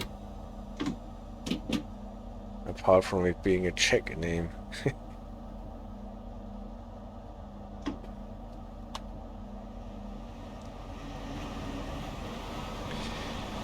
Jan Szelesny. Yes, true.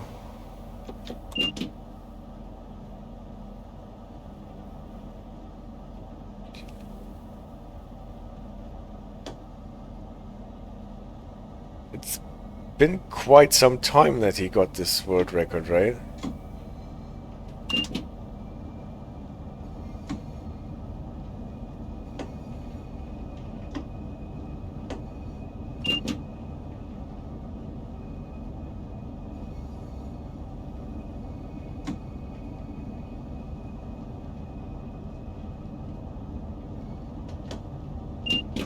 (1996), yeah, I would call that quite some time.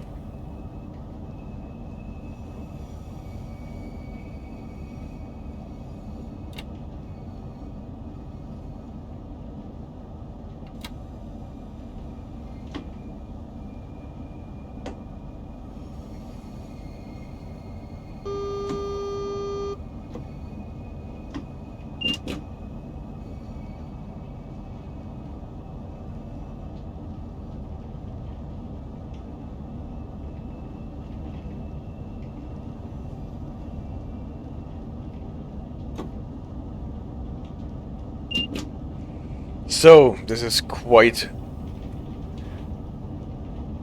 mesmerizing, this running up to reds and yellows all the time.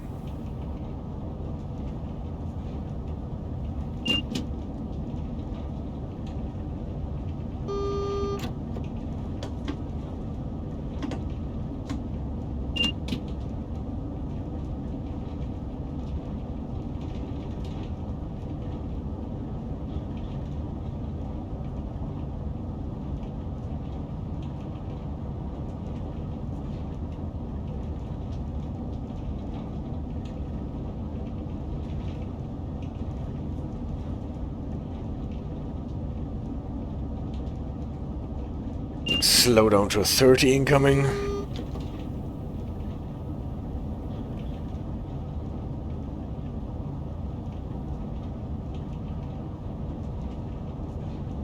That should be the AWS for the 30.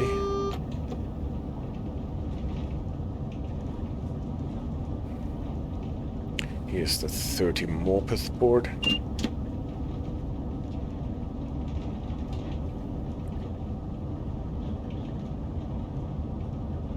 Signals cleared. Nonetheless,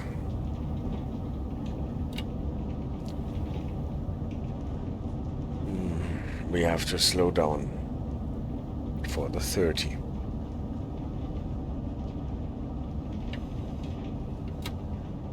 But not too enthusiastically, because there is still the breach with the banner repeater for the entry signal for Gravesend. And and the 30 reduction is just behind the next signal.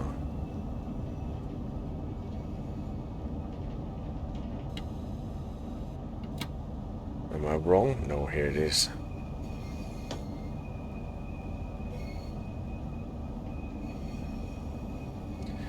And we can pass Gravesend with 30.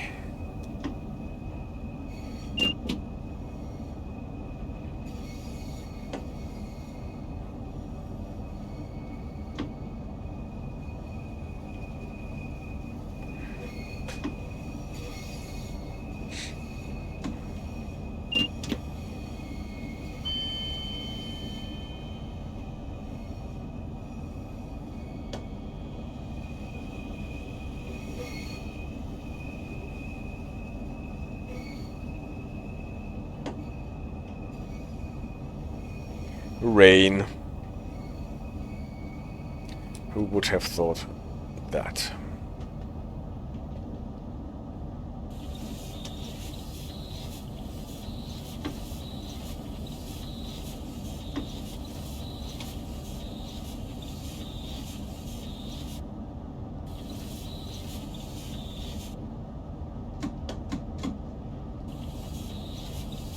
To 50.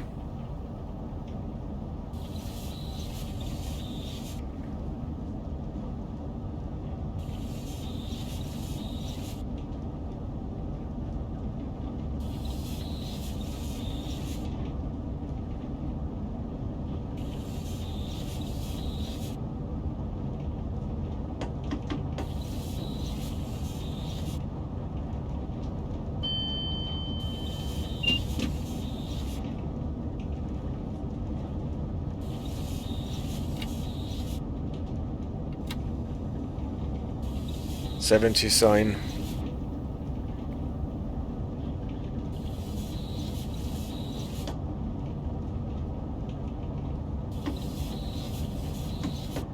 $70.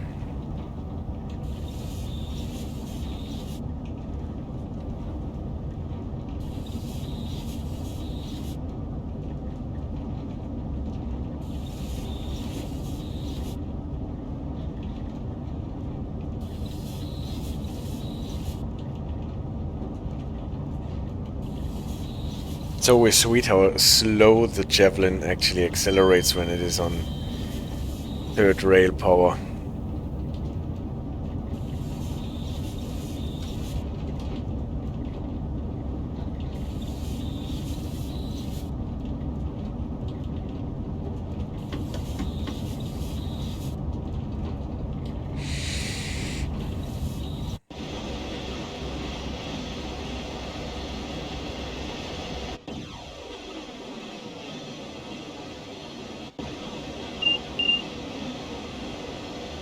But St. Pancras International.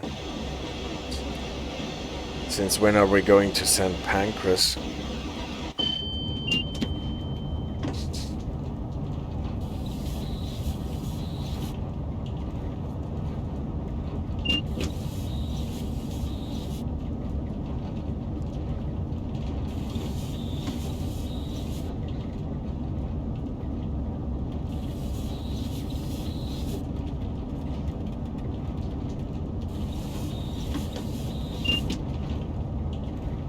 Once more passing Who Junction.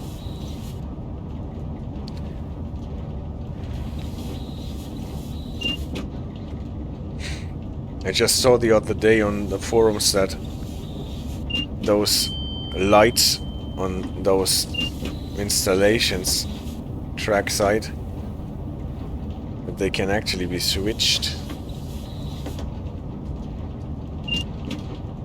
Who Junction.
the 2 tunnels, and then the annoying slowdown to 15 before we can get to Rochester Old. Who wants to get to Rochester Old?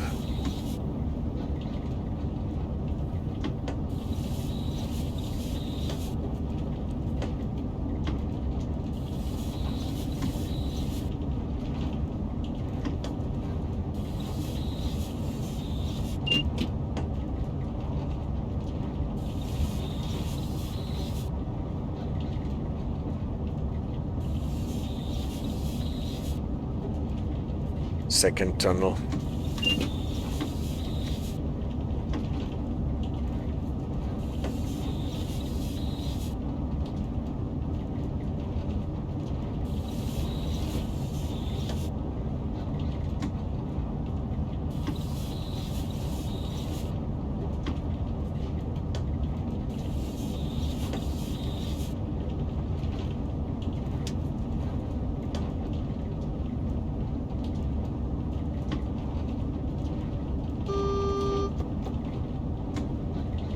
And the slowdown.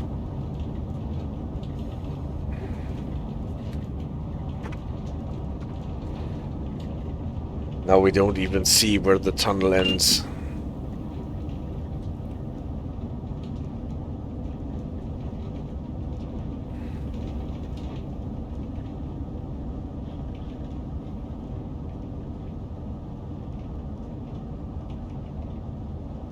Not even with the fellow Javelin coming from the other end. But now we can see the signal. And at the signal there is the speedboard.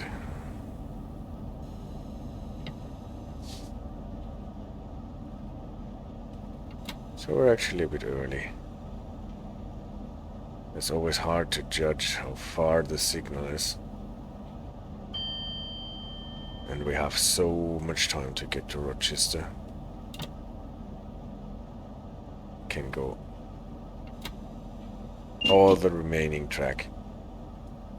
13 miles.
This crawl is even tedious if you don't have to stop.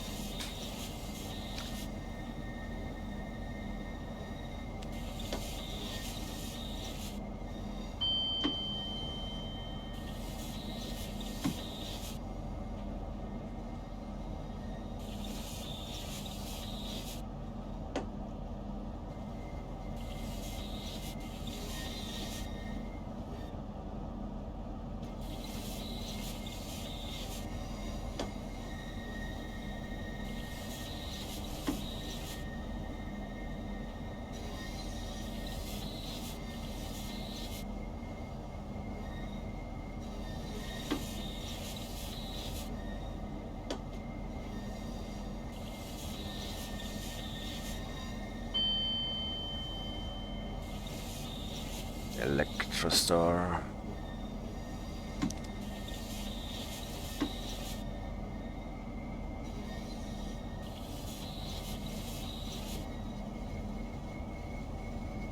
And once more across the Medway.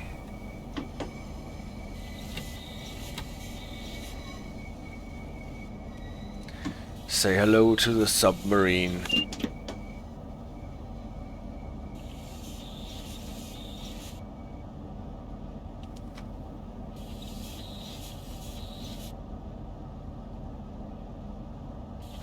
That's true. See, the radar says this is the advantage of left-hand traffic.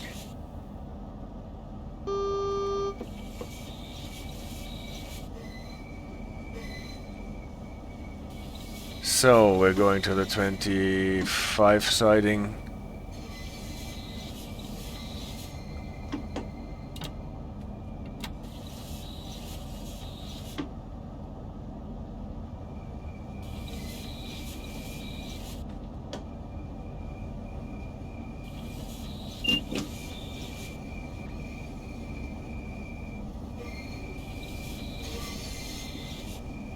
But we're not stopping here at Rochester.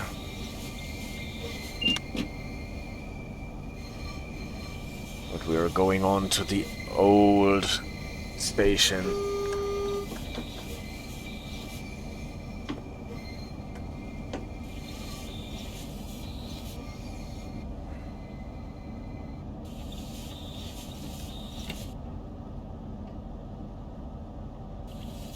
Having to slow down to 15. Not immediately, right? It's only for the exit part. The exiting switch.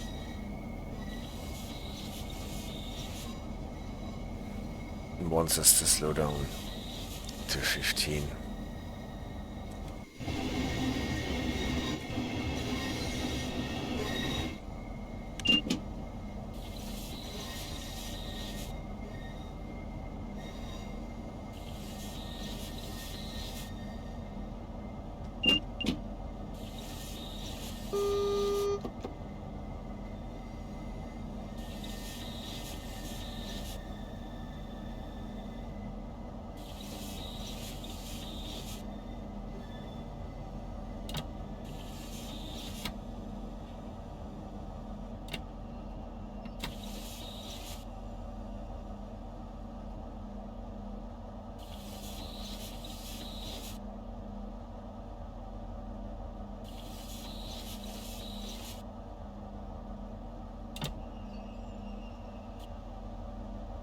Here we are. And now we have to wait until 2047, and then what does happen at 2047? The service will be done, right? So, you know what? I will take out the dogs for a last pee for the day.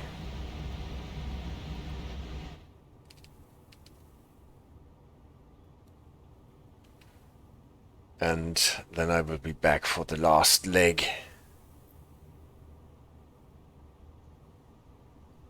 I have to edit the pause thing. Because I won't be back at 12:05. Be back soon.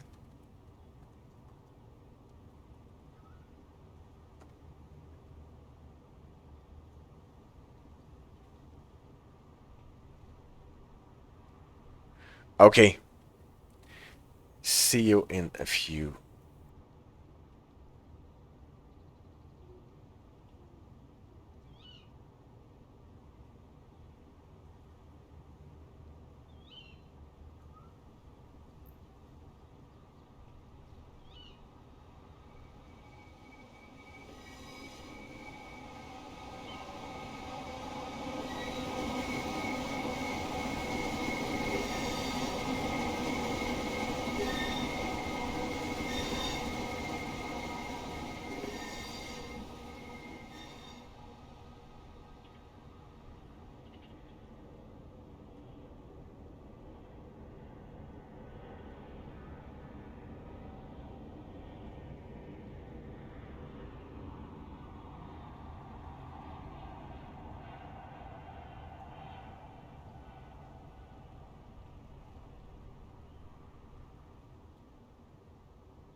Alright, last leg. 2 hours to go, minus 5 minutes.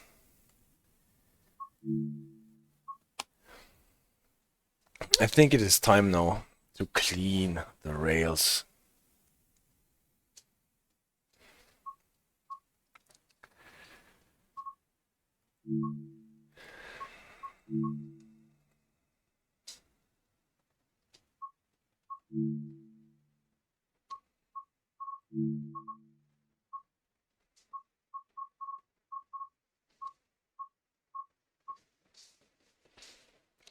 So let's find a nice... Oh, this is aggregates. And go a bit deeper into the night.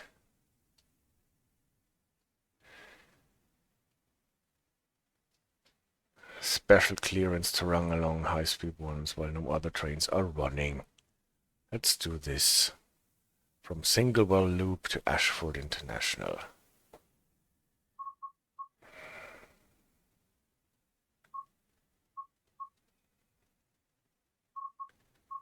Actually has a part 2 later. From Ashford International to Stratford International. There's a long one, I guess. So let's take this one part of one first.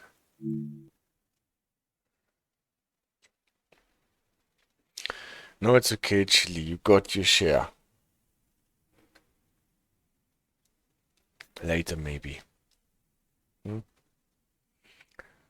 Now you have to let me clean the rails. Maybe.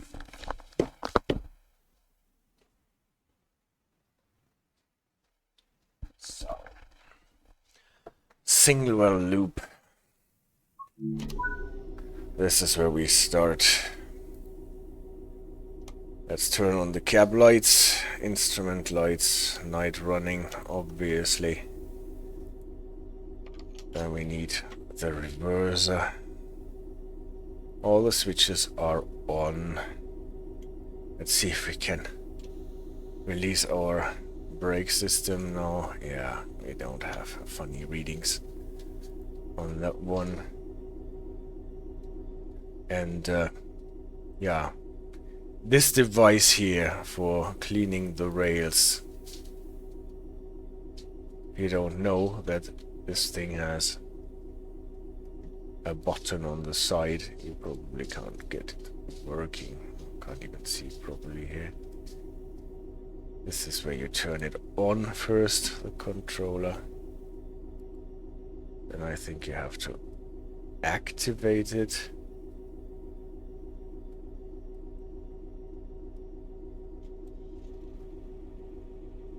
Turn on the power. Start the engine, then this little blue light starts shining, and then can we actually see it here very dimly? Those thingies are going to clean the rails. If we have to get the pressure first, and then if we switch on, you can see, dimly at least, you can see how it is cleaning the rail. So how fast can we go here? It says 80, well, we won't go 80 on this trip probably, and we will be going along.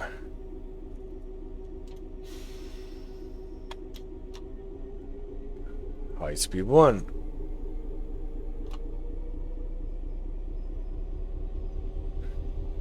Aha. The position light is flashing.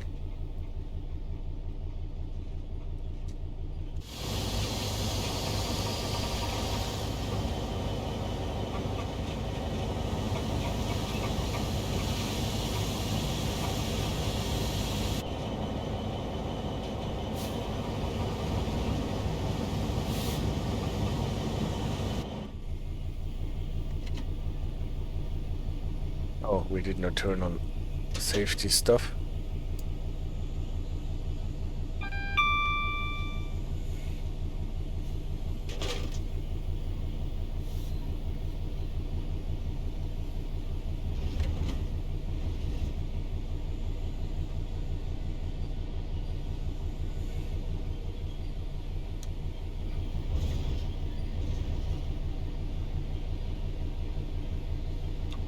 I think we are limited to 60 miles when cleaning this stuff, right?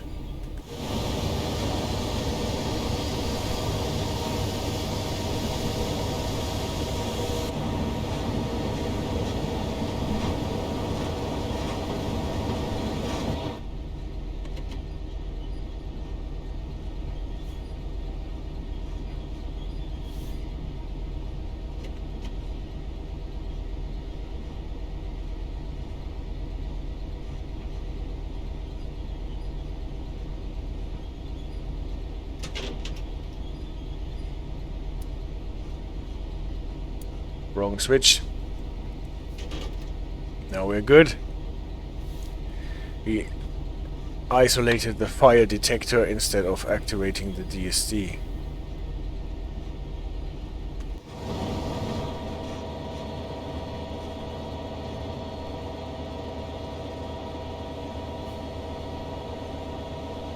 Nice thing that the rear locomotive lights the way a bit.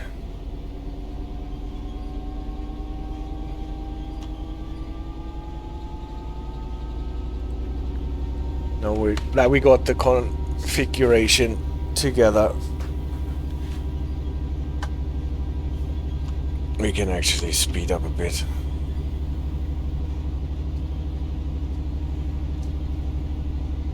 It's a serious incline here.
Now we're going into a serious decline.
when you're going the high-speed line with those locomotives and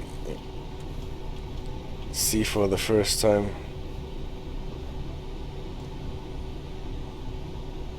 how much gradient there is actually in this track. You feel it with the high-speed train, but it's still a different thing.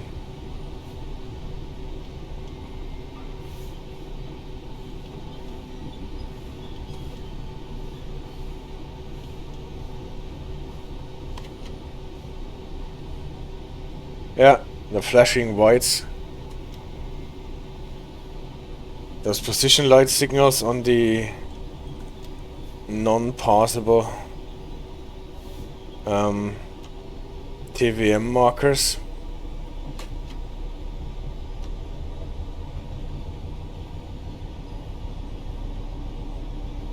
Usually only allow shunting services to pass, like the Oiton.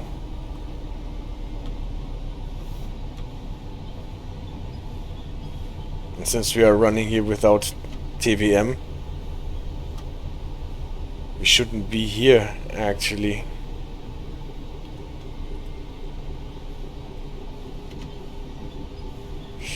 So this is a super exception signal then, obviously.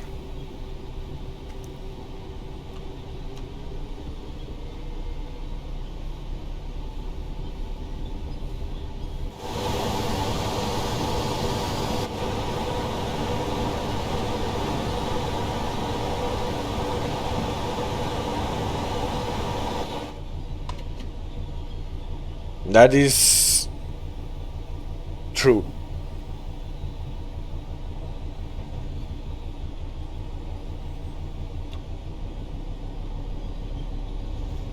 I don't think that I would be able to stop. But on the other hand, I don't even see the markers. I don't know how this is done in real life, whether I really have to drive on site so that I can stop in front of the markers if the lights are not flashing, or if I have, well, clearance that assures me that I can go here without anyone else being here.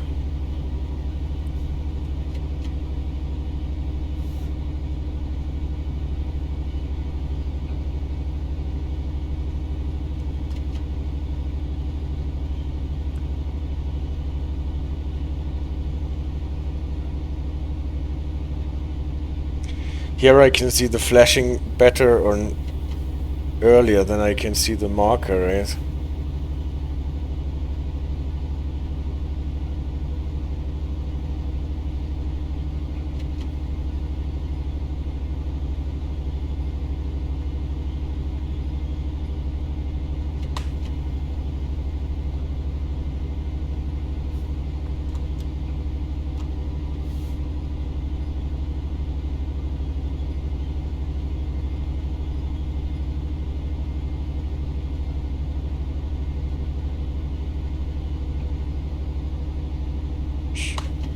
If I should go as slow, so slow that actually allows stopping in front of a marker in case that the position light is not flashing. Don't know if I would ever make it to Ashford.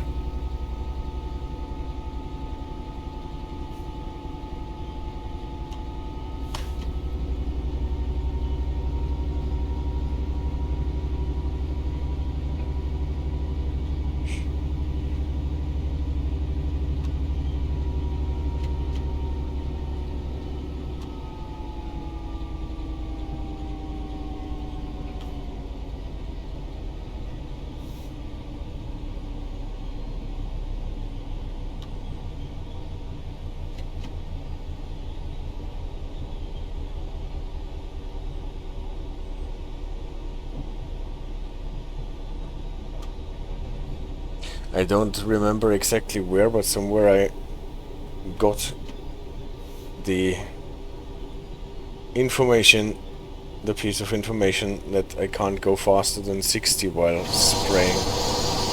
Well, that looks weird, doesn't it?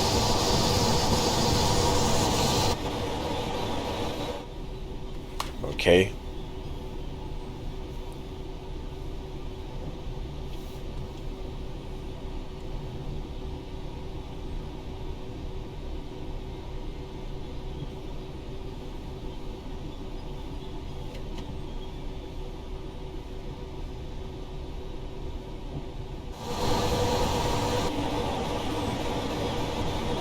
Okay, this is not advisable to use the external cameras here.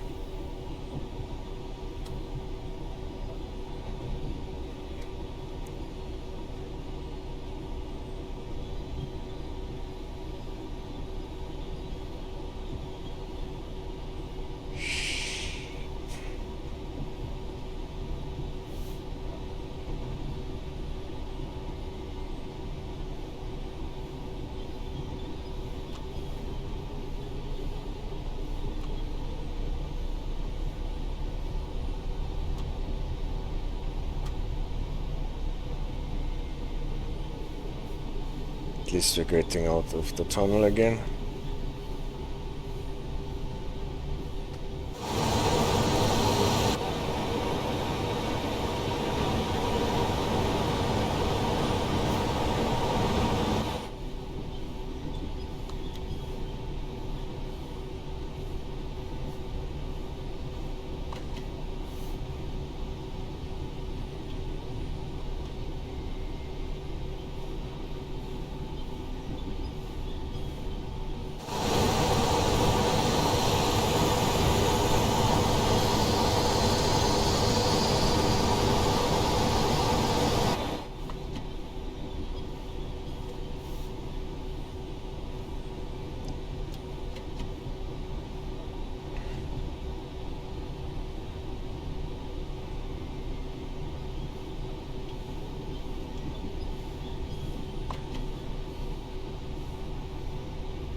The game is limiting us obviously to 80. What is still quite fast, or 75. 75 is the inherent speed limit of the Class 66 probably, or what all locomotives are limited to, at least in this DLC.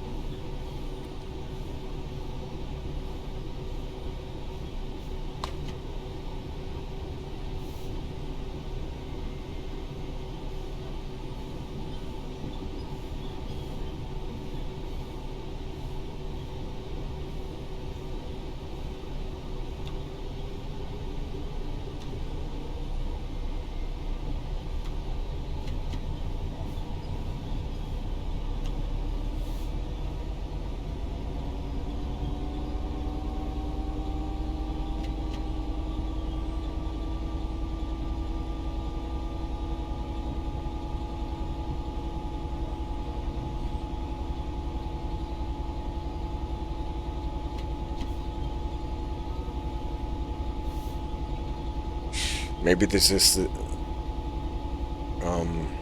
there are some limits, some special limits for locomotive hold trains, but only for special formations.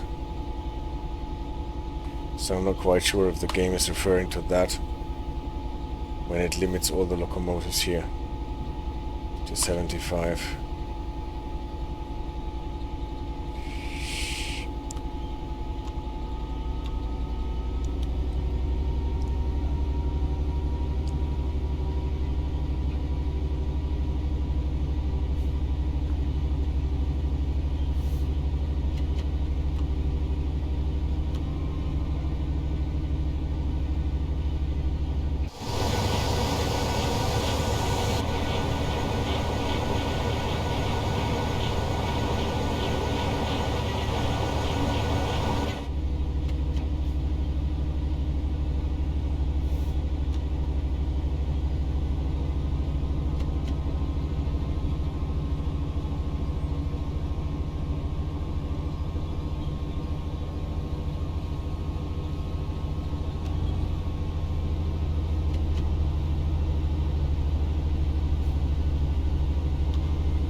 Well, it's crazy how long this piece of track is if you don't go with 300 miles, 300 kilometers per hour.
And it stopped raining and the sky is clear.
And the rain is back.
so our time of arrival would probably make for going a bit slower.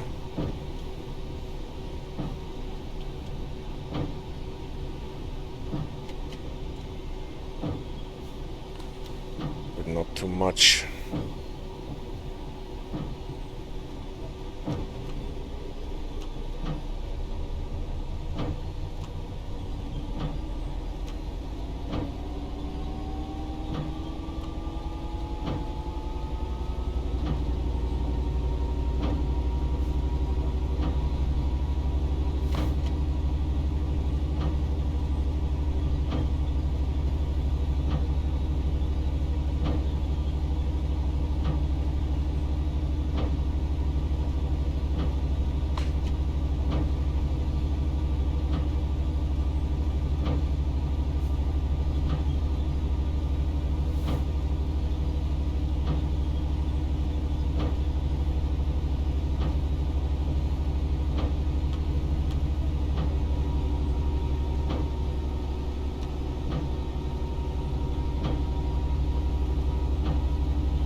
Well, I guess if you're doing this in real life, you really have to make sure that you don't fall asleep.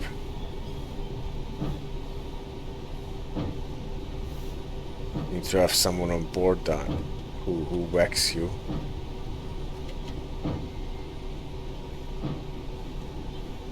Every couple of minutes.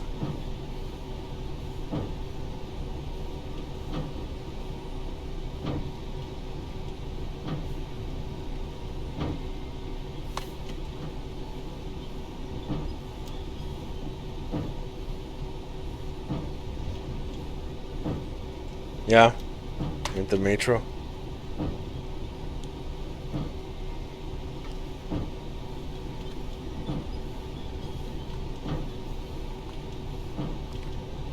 Well, I definitely can imagine. Early morning, sometimes your eyes are closing, yeah. I read the other day that so and so many percent of airline pilots fall asleep for a short while in cockpit.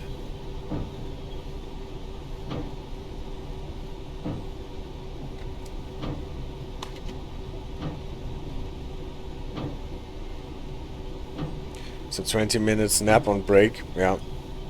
Yeah, I totally get that. Helps me a lot as well. Power napping.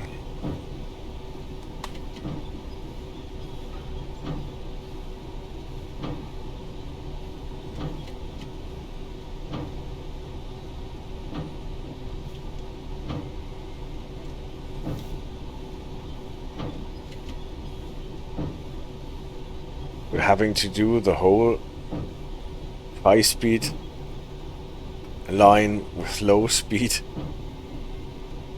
With no other train here, nobody else there. All you need to do is to control speed. make sure that your tank stuff is full enough so that you can properly spray.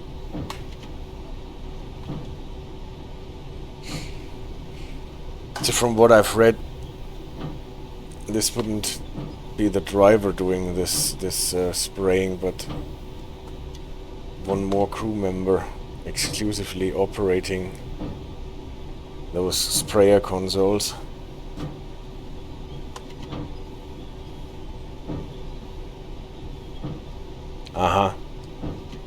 Yeah, sometimes it helps to drive the train manually instead of using the ATO.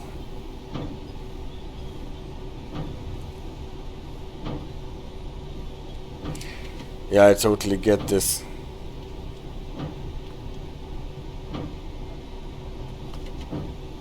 The more you have to do yourself and the less you are confined to just supervising what the machine is doing, the more you get kept awake. I'm sorry, assistant. I did not release my brakes properly.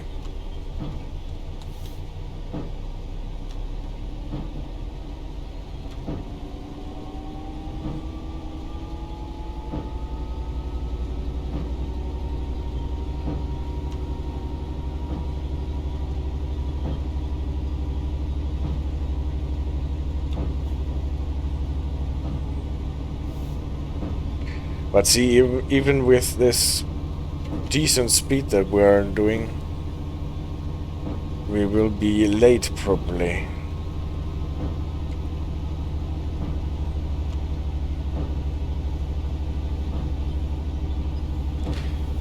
Probably.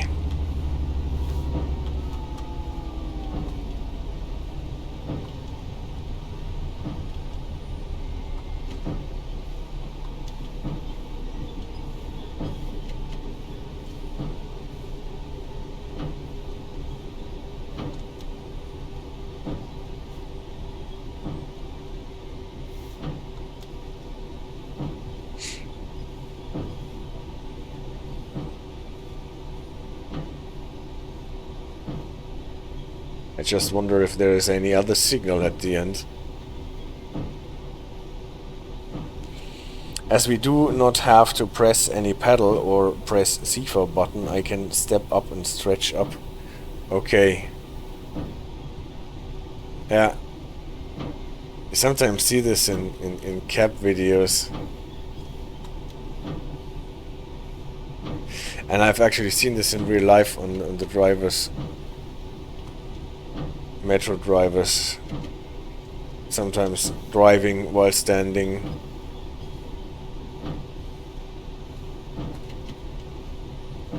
And it makes sense totally.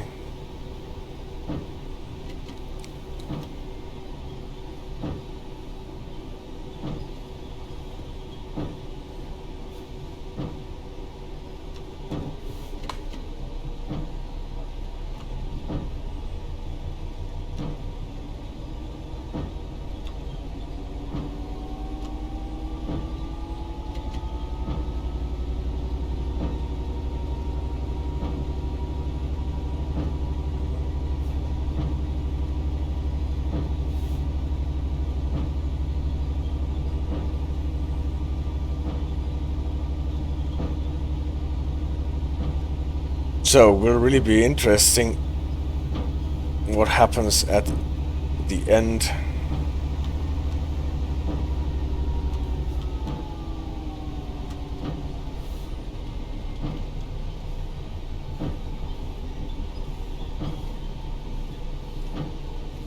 If we're getting any proper signals.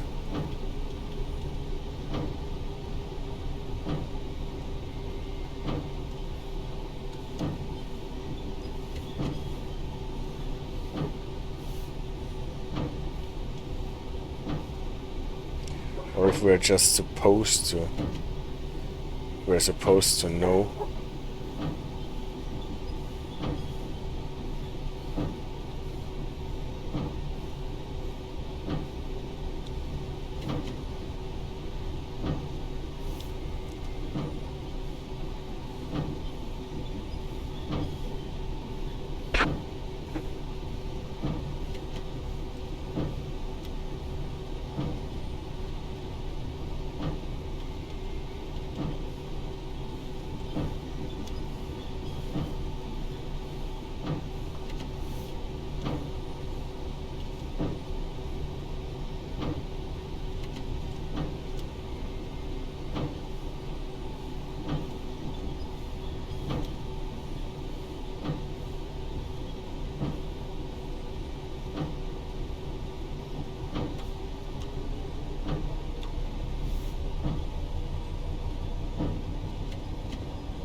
You call it a RAV. R-A-V.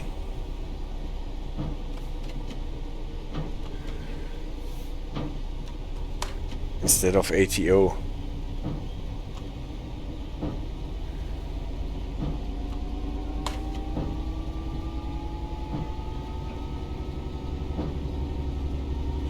I think the A is for the Automatiski. Sarith, hello, good evening. Nice to have you on the chat.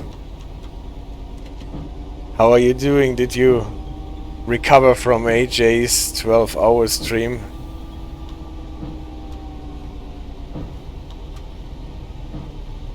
Automatiski, yes. Automatiski.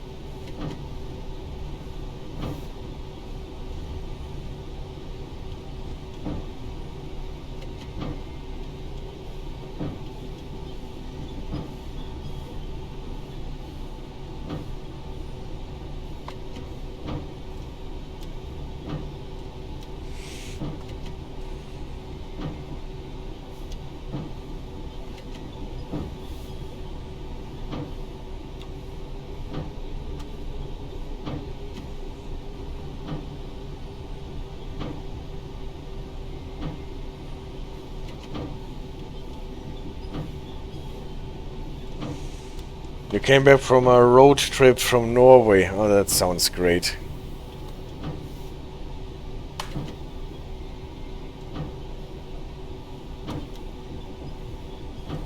I guess this is another thing that can take some time to travel from Finland to Norway by car.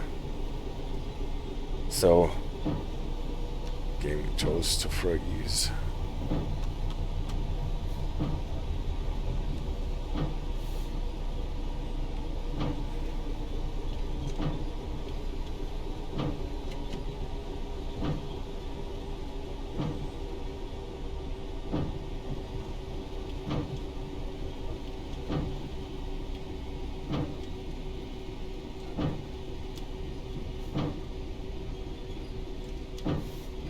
No, I actually have to stop.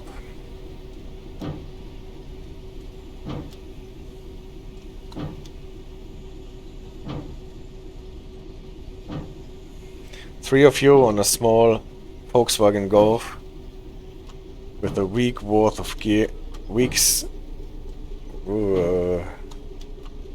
gear, tent and stuff. Oh yeah. That sounds cozy.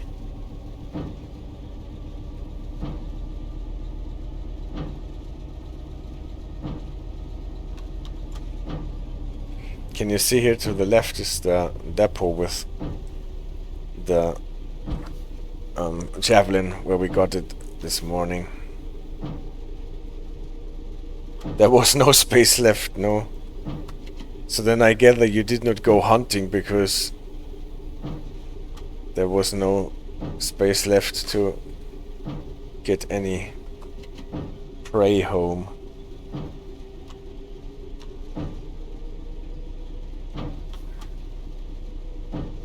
History trip, really cool.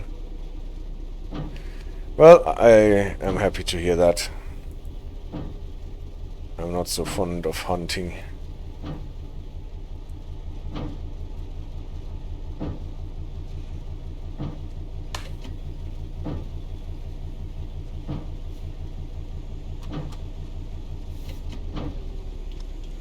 Narvik to Tromsø, the Nordkapp in Kirkenes.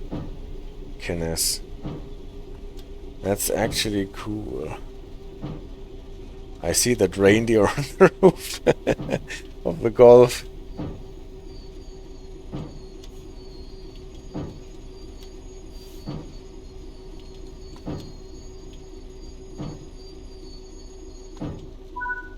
So, stop the train.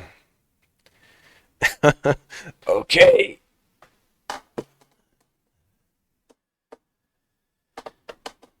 We have been late, so only silver medal.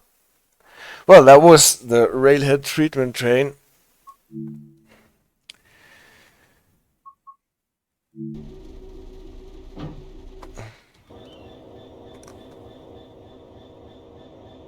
Crazy. But doing those trips is really challenging for your ability to focus on what you are doing.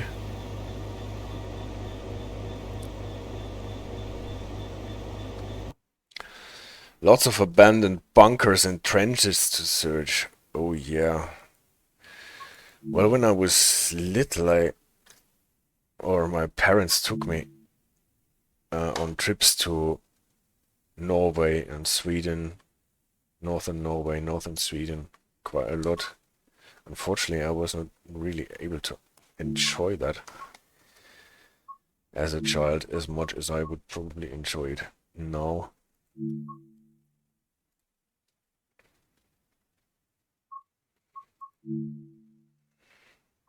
This is why I know those names, Narvik, Tromsø, and of course the Nordkapp.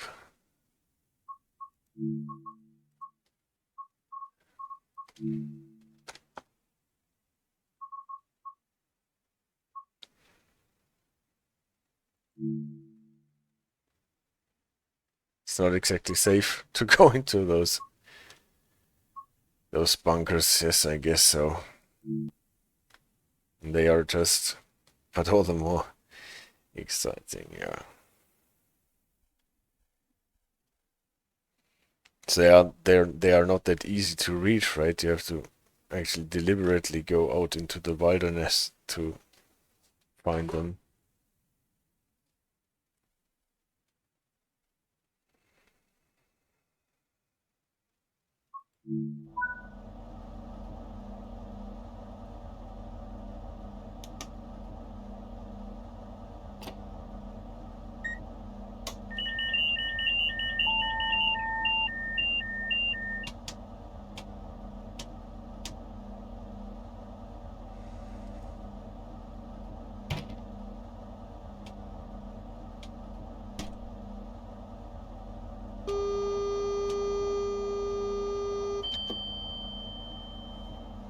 So where are we here?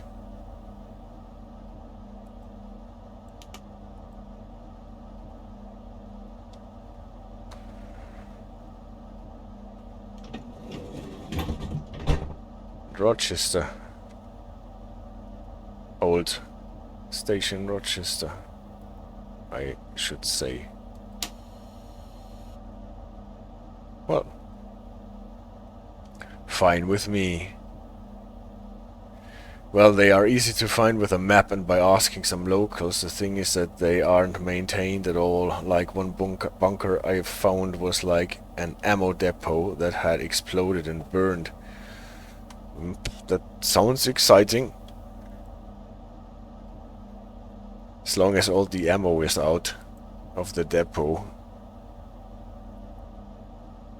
Ammo cases and rubble.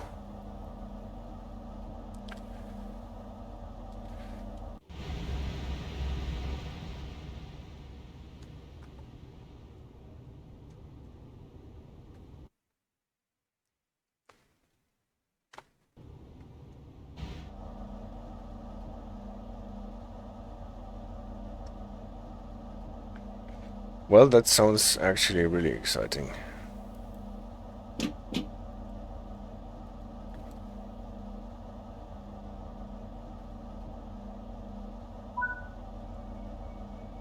Alright, we are allowed to go.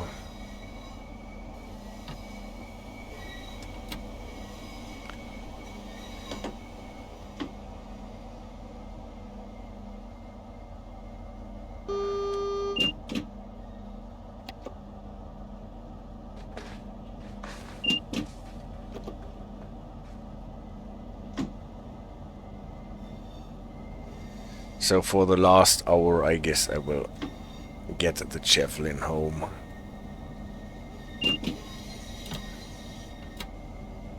Maybe stabling some other trains in between. And apart from that, easy peasy Javelin. This train is so calming. The rolling sound of the heavy cars.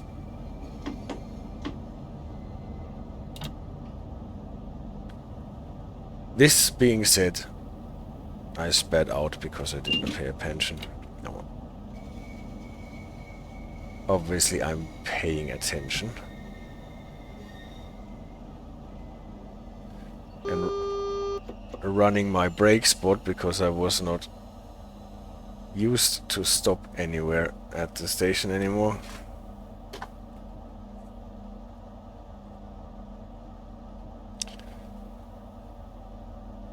Yeah, and I found bones. No idea which animal though. Oh yeah, I guess some animals will go into those bunkers to die. When they retreat to die.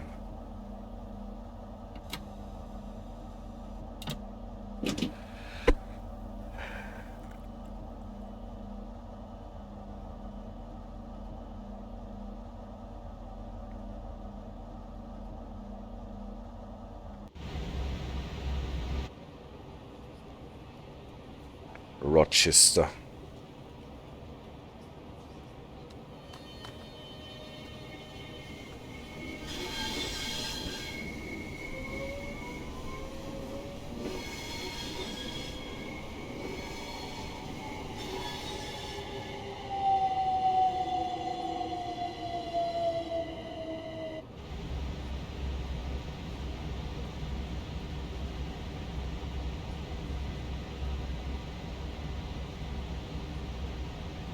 Well, so sometimes I just have to think that this game is really beautiful.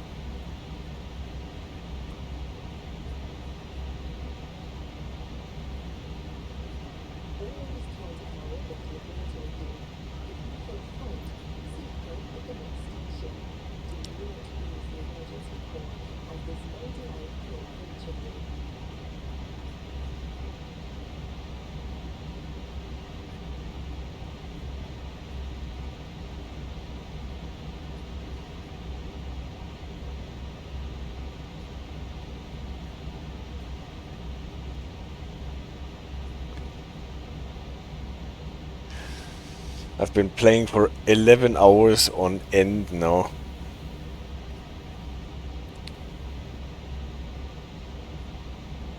I almost live in this Southeastern high speed. Well, I have been out a couple of times with the dogs so that they can have a quick pee. Yes, I'm tired. Obviously I got up early enough to go out with the dogs for a proper walk before, and then I did all my chores and stuff, went to the store, cooked some dinner, and then at noon I started playing this DLC, and here I am 11 hours later.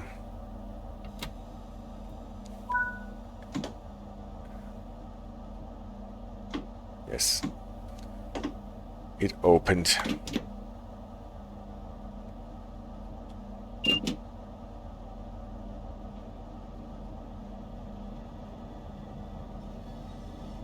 And see, the radar is here with me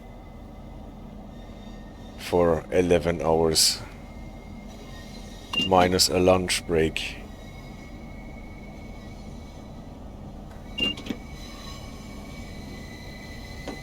If I had any medals to hand out, this would be definitely a case for handing out a medal. Your friend has been playing Starfield non-stop since he got access. Okay. That was like 2 days ago or something like that.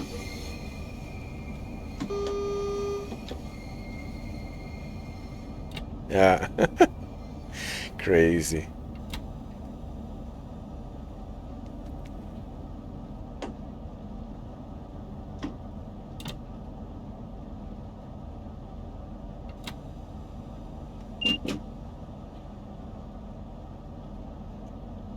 So careful, the signal was yellow.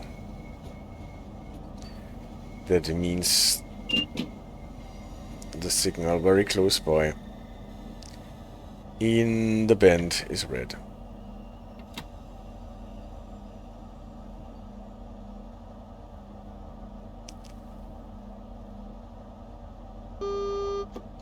You're waiting for it on the official release day because it's on Game Pass. Okay. Well, there are so many games that one could play. But you would need like 20 lives for that.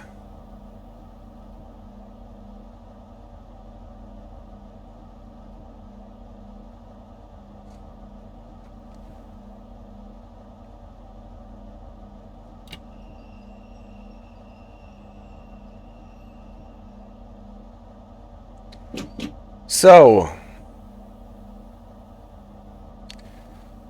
are we supposed to wait here any longer, signaler? We have to take this train home to Ashford International and have to go to London St. Pancras before that. We cannot wait forever here at this forlorn place.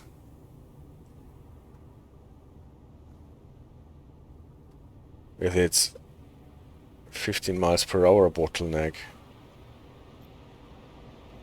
Oh no! It's a railhead treatment train that is blocking our way, see?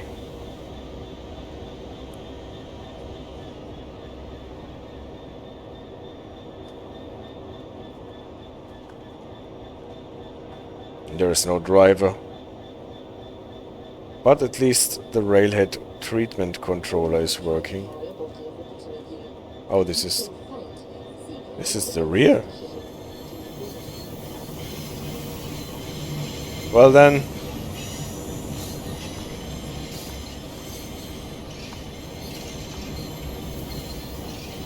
Front end got a driver. Good thing.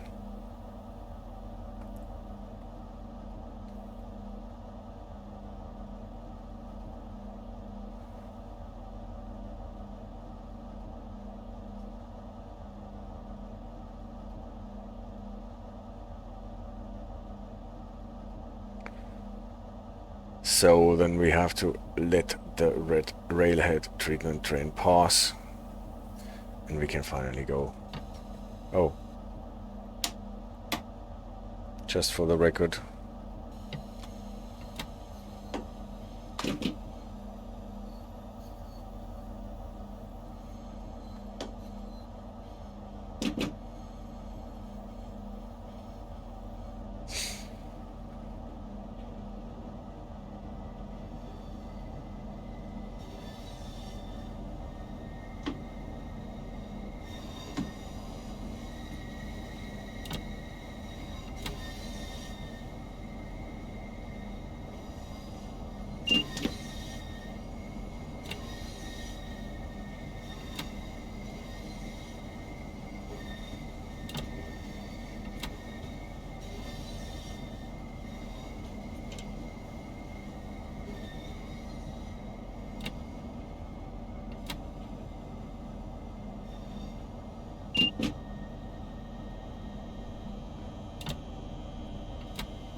You're off to bed. Have a good night. How do you say good luck to a train pilot? If only I knew. Mast- und Schotbruch is obviously not what we would say to a train driver. Since I'm not a train driver, I don't know.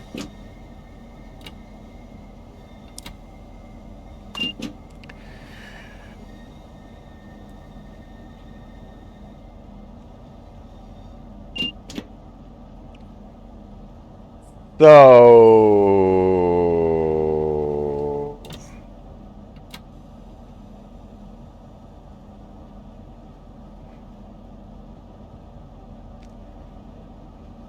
where is the magnet? There it is. That means we can accelerate. Finally through this 15 miles. Good night. It was nice to have you on the stream.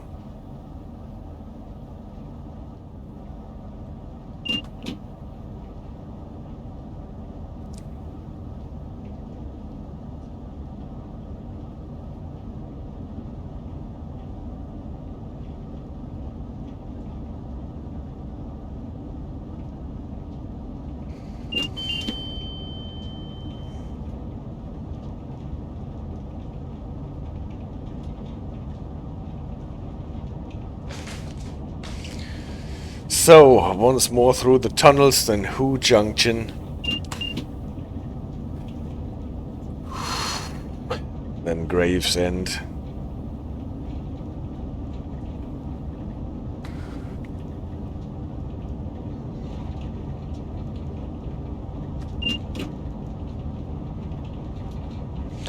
Hello! Welcome back!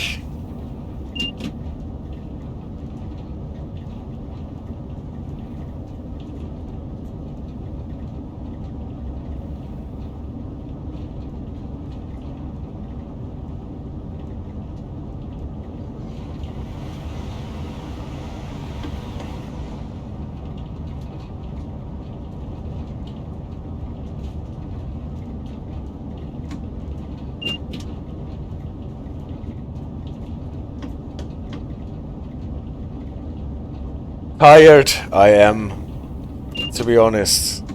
I'm now in my 12th hour of this stream.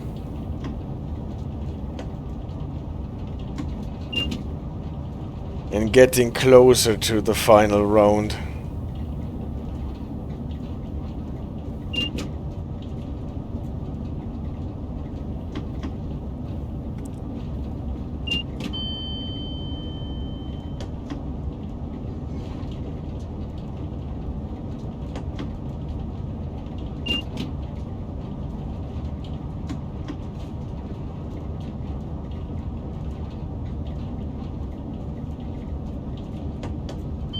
Hi, I'm here.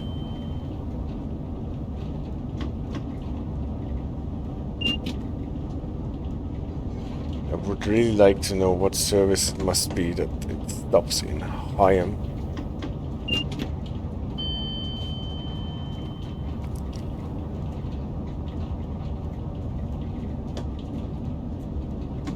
And finally we can demonstrate how... No, I have not. I have been playing... I have been doing my own stream ever since you asked me, but I promised I will look at your channel after my stream. And then I will subscribe if I like it. It's Trains Lovers _ right?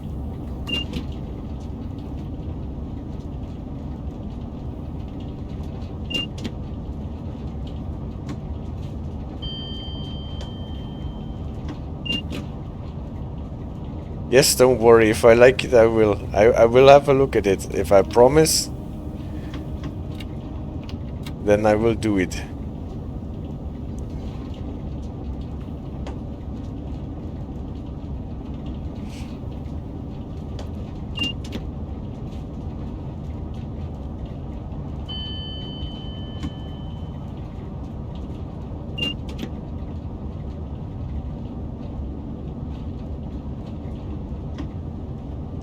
No, I will have to finish my stream first.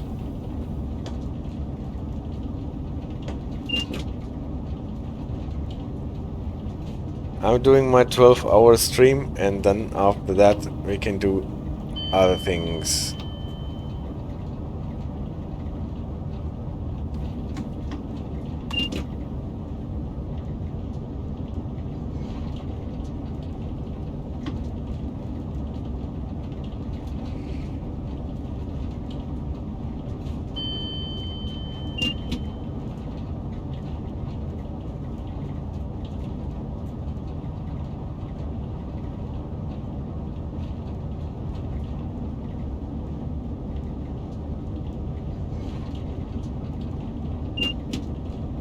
Yes, here we go again.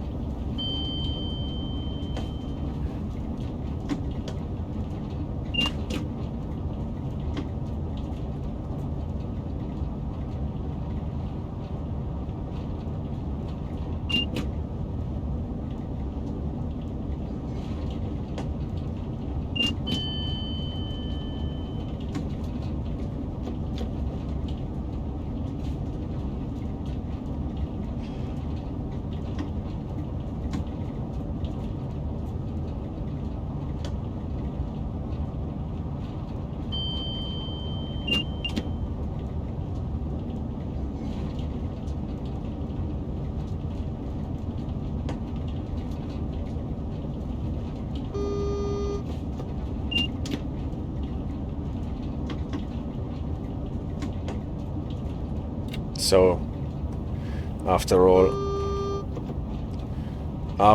I missed my slowdown to 50.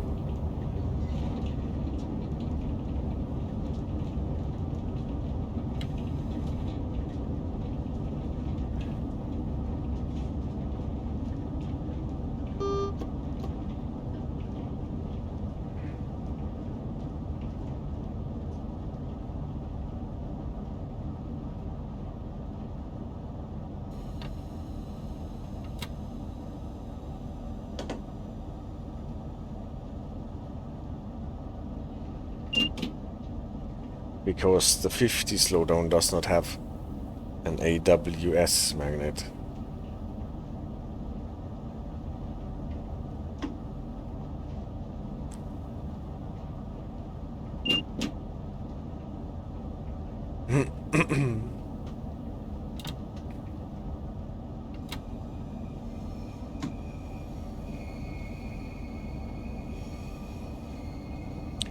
Gravesend.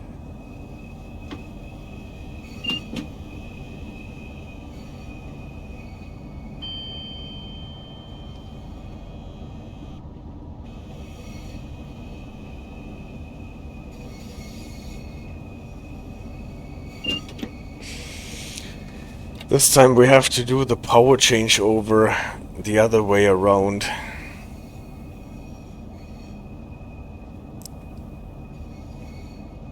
From DC to CTRL.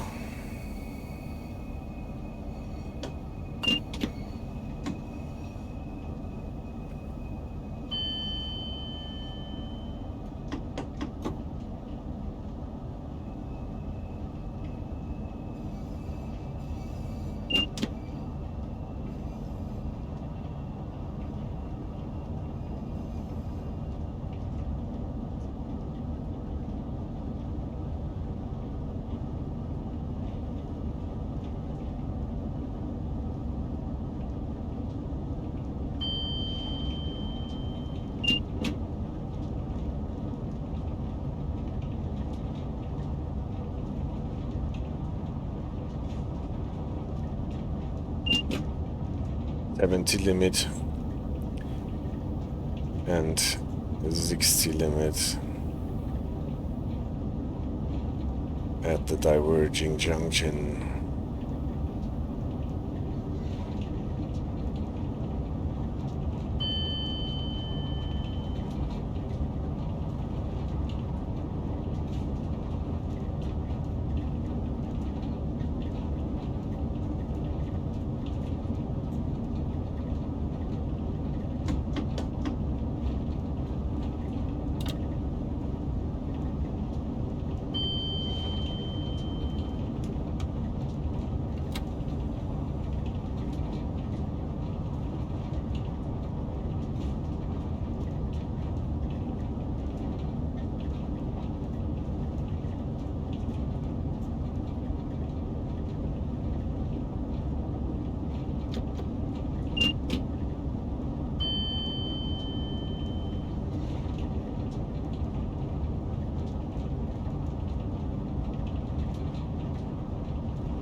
Okay.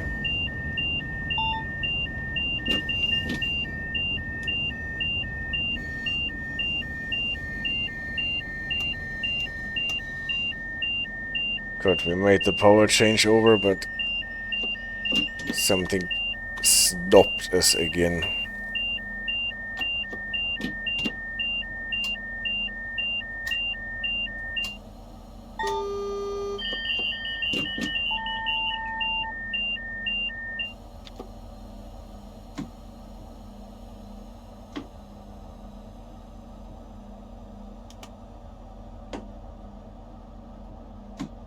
Interesting. Well, for the other direction, I've figured it out. But what stopped us here, I'm not entirely sure.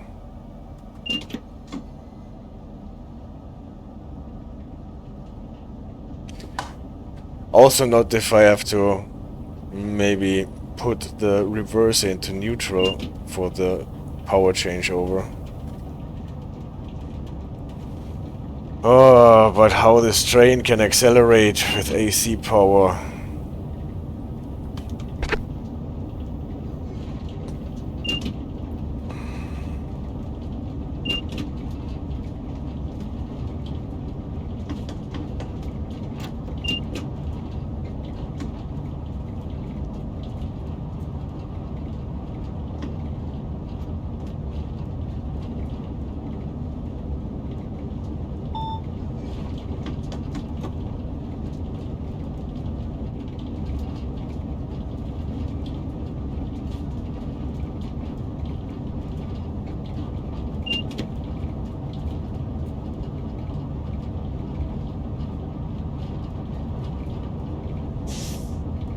Well, at least I can rewatch it and maybe I find out what caused all this beeping.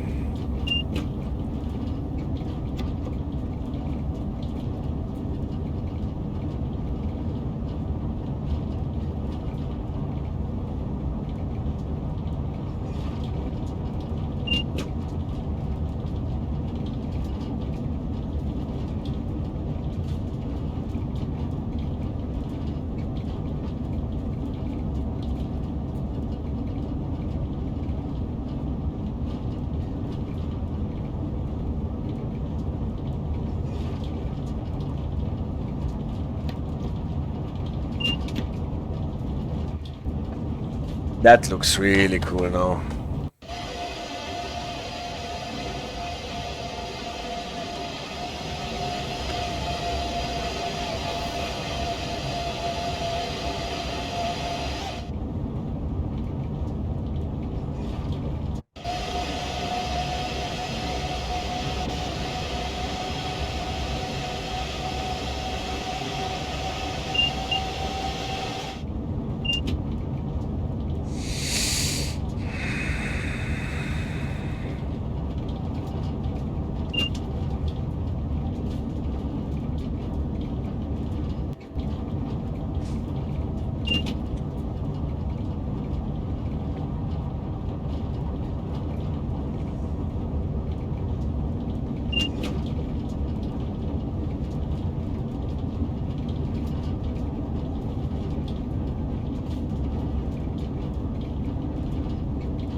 Yes, at least I managed to not get caught by this descent.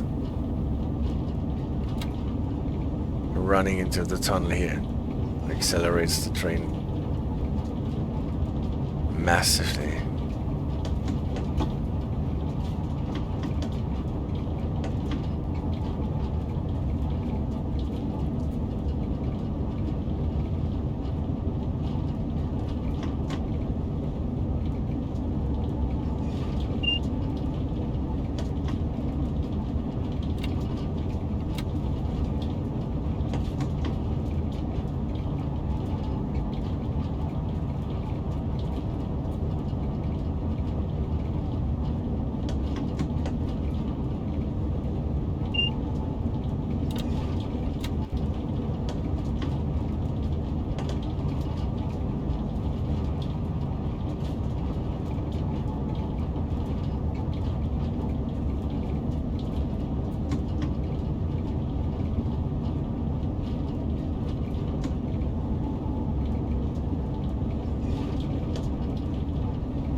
So, Stratford International.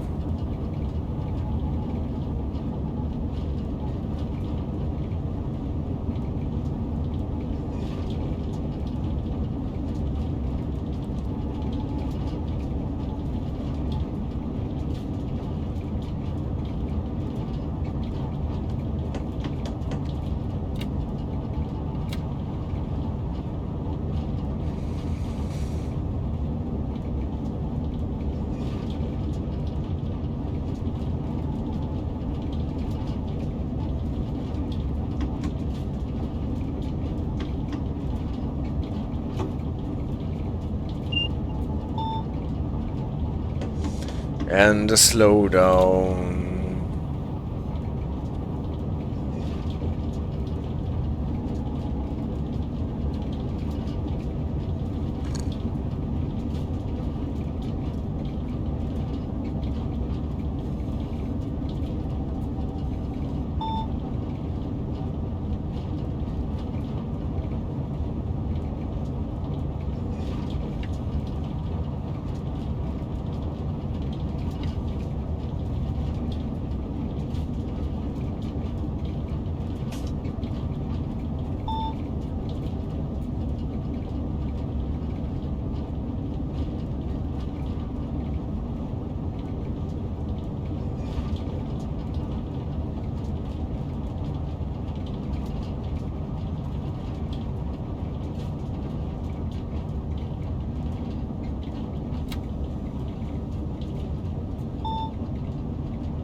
and the 80.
To the 60.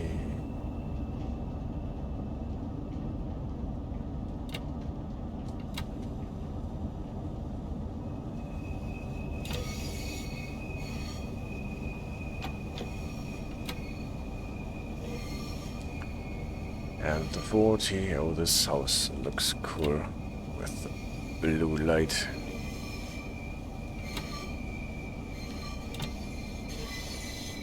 And now, don't forget that there can be a red light before we get into the station.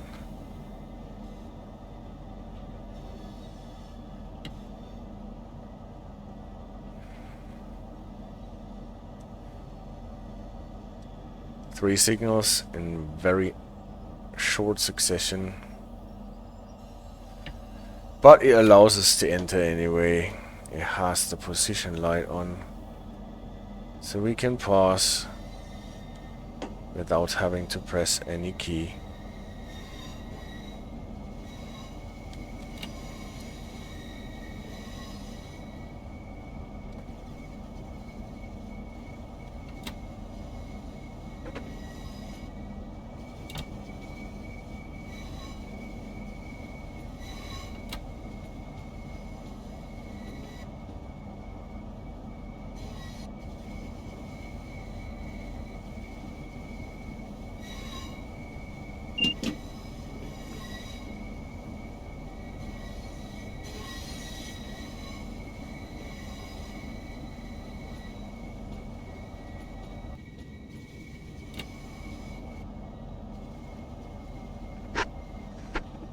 And this is why we did not get a green light, but a position light, because there is already a train sitting on the platform.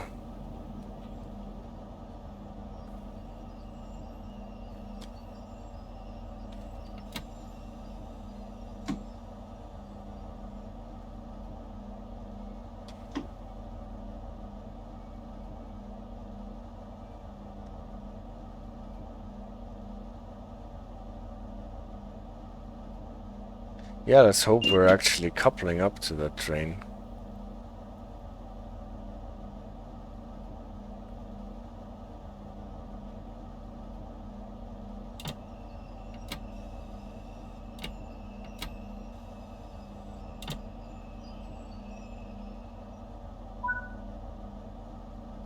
Okay. Now we're supposed to unlock the doors. Why not? If you don't open his mouth. Well, I think if necessary we have to do that.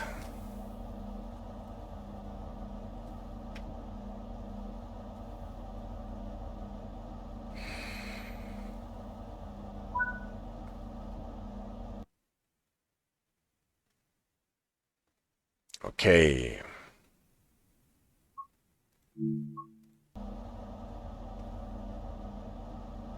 This train is obviously not going anywhere.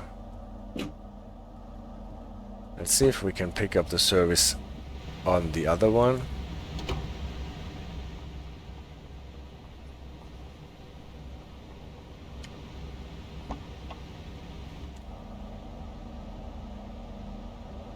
I don't have permission. How sad.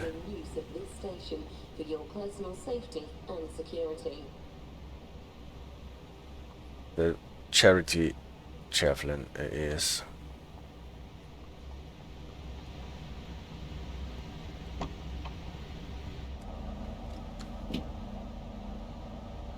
Well, I can sit here, but it does not give me a new service starting time.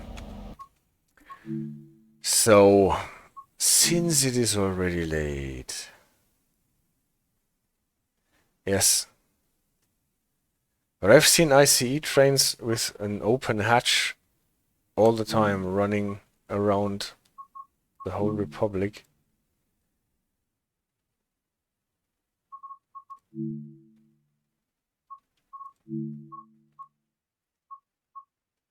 So... Oi, oi, oi, oi.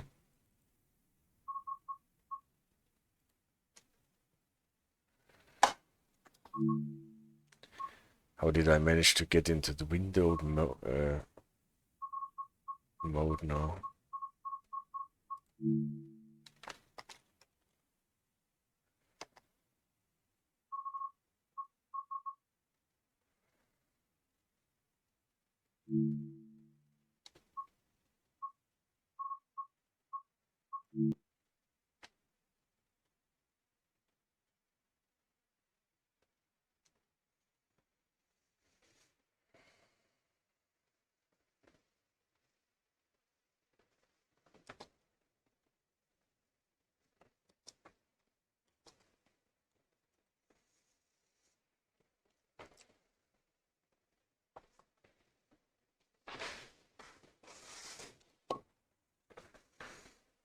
That is weird.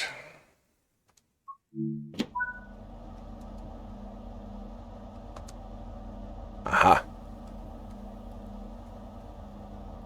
So...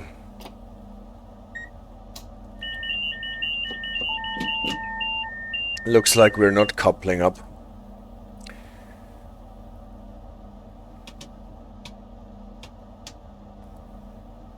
Or we just turn this train around and take it to Ashford.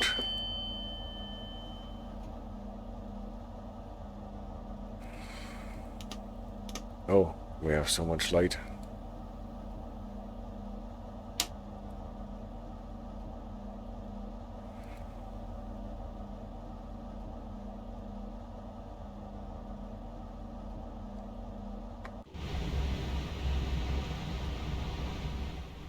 That's the train that we just took here, right? And I guess they just did not have a platform. So they had the charity Javelin stop here, even though it was already occupied. Knowing that we would leave again.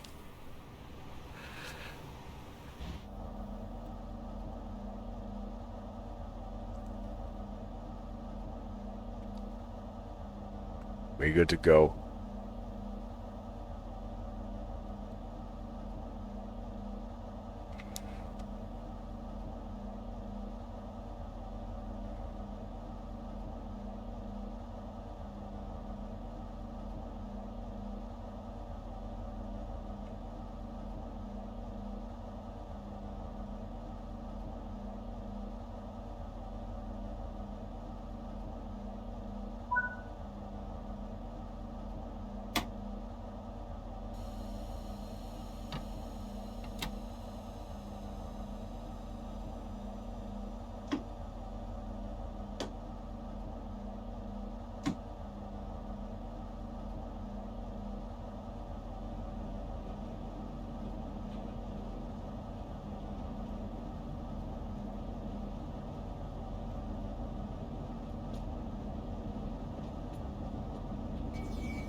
So increase to 225, please.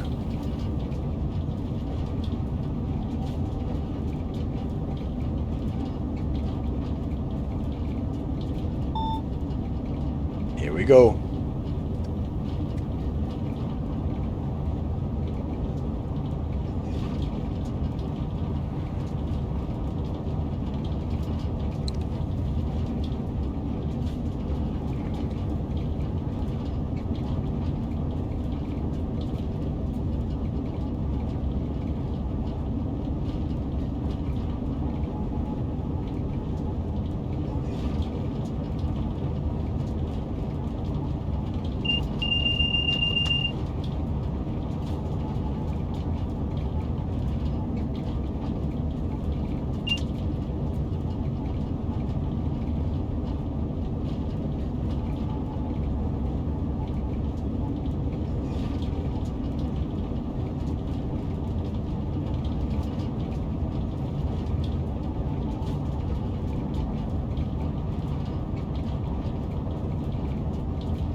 But last time today is Stratford.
Yes, out of the tunnel.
So now we're doing the same piece of track more or less that we did on the railhead treatment train.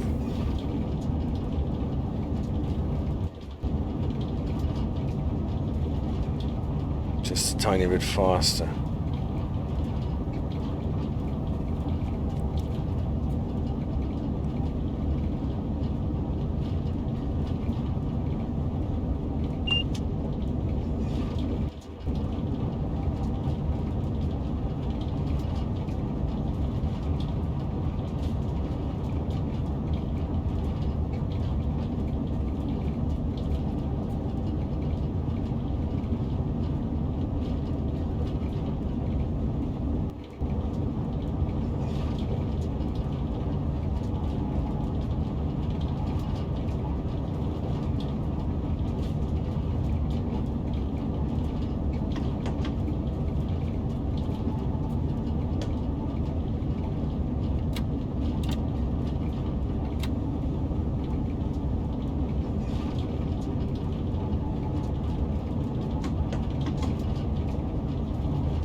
And now it is noon.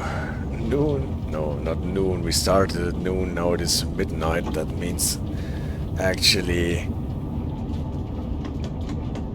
12 hours are done. Pool knots.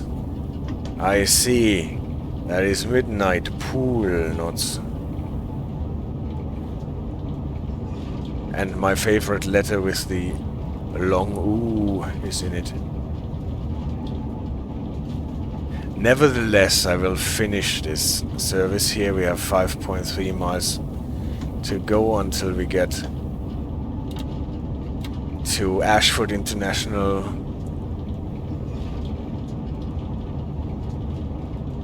Stabling the Javelin.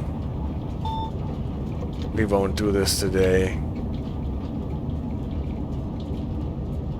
because I will have to look at one YouTube channel and then I can go to bed. Thanks everybody who joined on this marathon journey. Especially you, CD Radar, for staying with me during the whole 12 hours. I hope you had a relaxed time for Saturday afternoon, evening, night.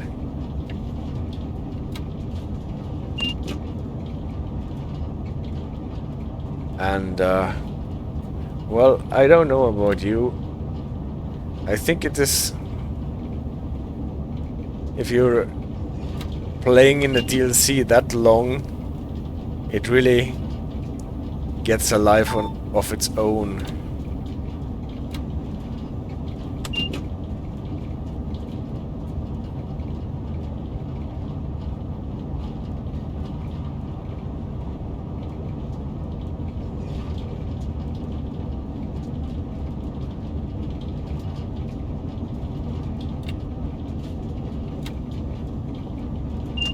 And with all the annoyances, all the errors, all the mistakes, faults and bugs, this game is a really great project. And many things work really well.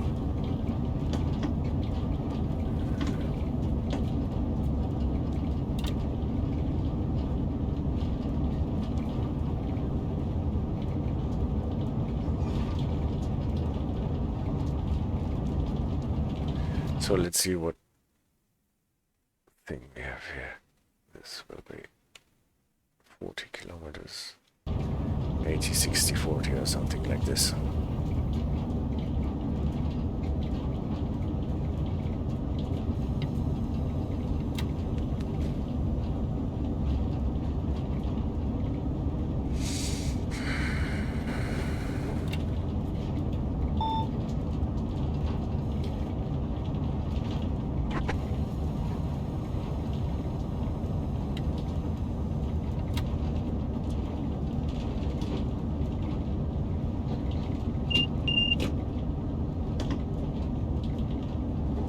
München and Dresden, you used to do this hopping between services, yeah.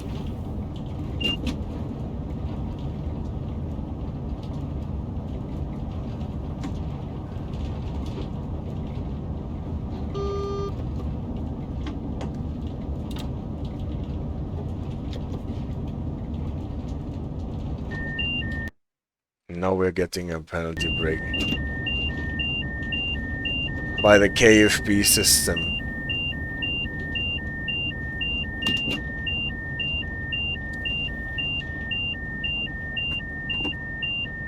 It's because they are getting us with 130 up to the sign with the 100.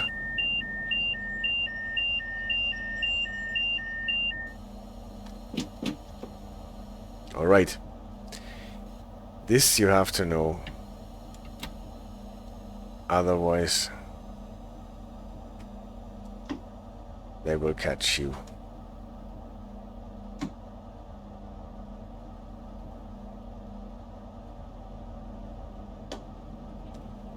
But the 130 was literally still visible on the display when the KVB hit us.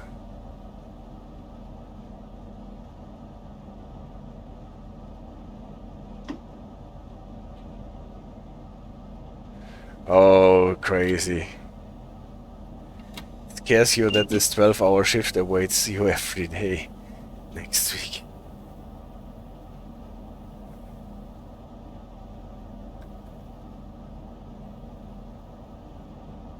Well, that is crazy, but people who work for the living, like you and me, have to do compared to what people need to do that inherit the money or always had it, earn it by trading or whatever.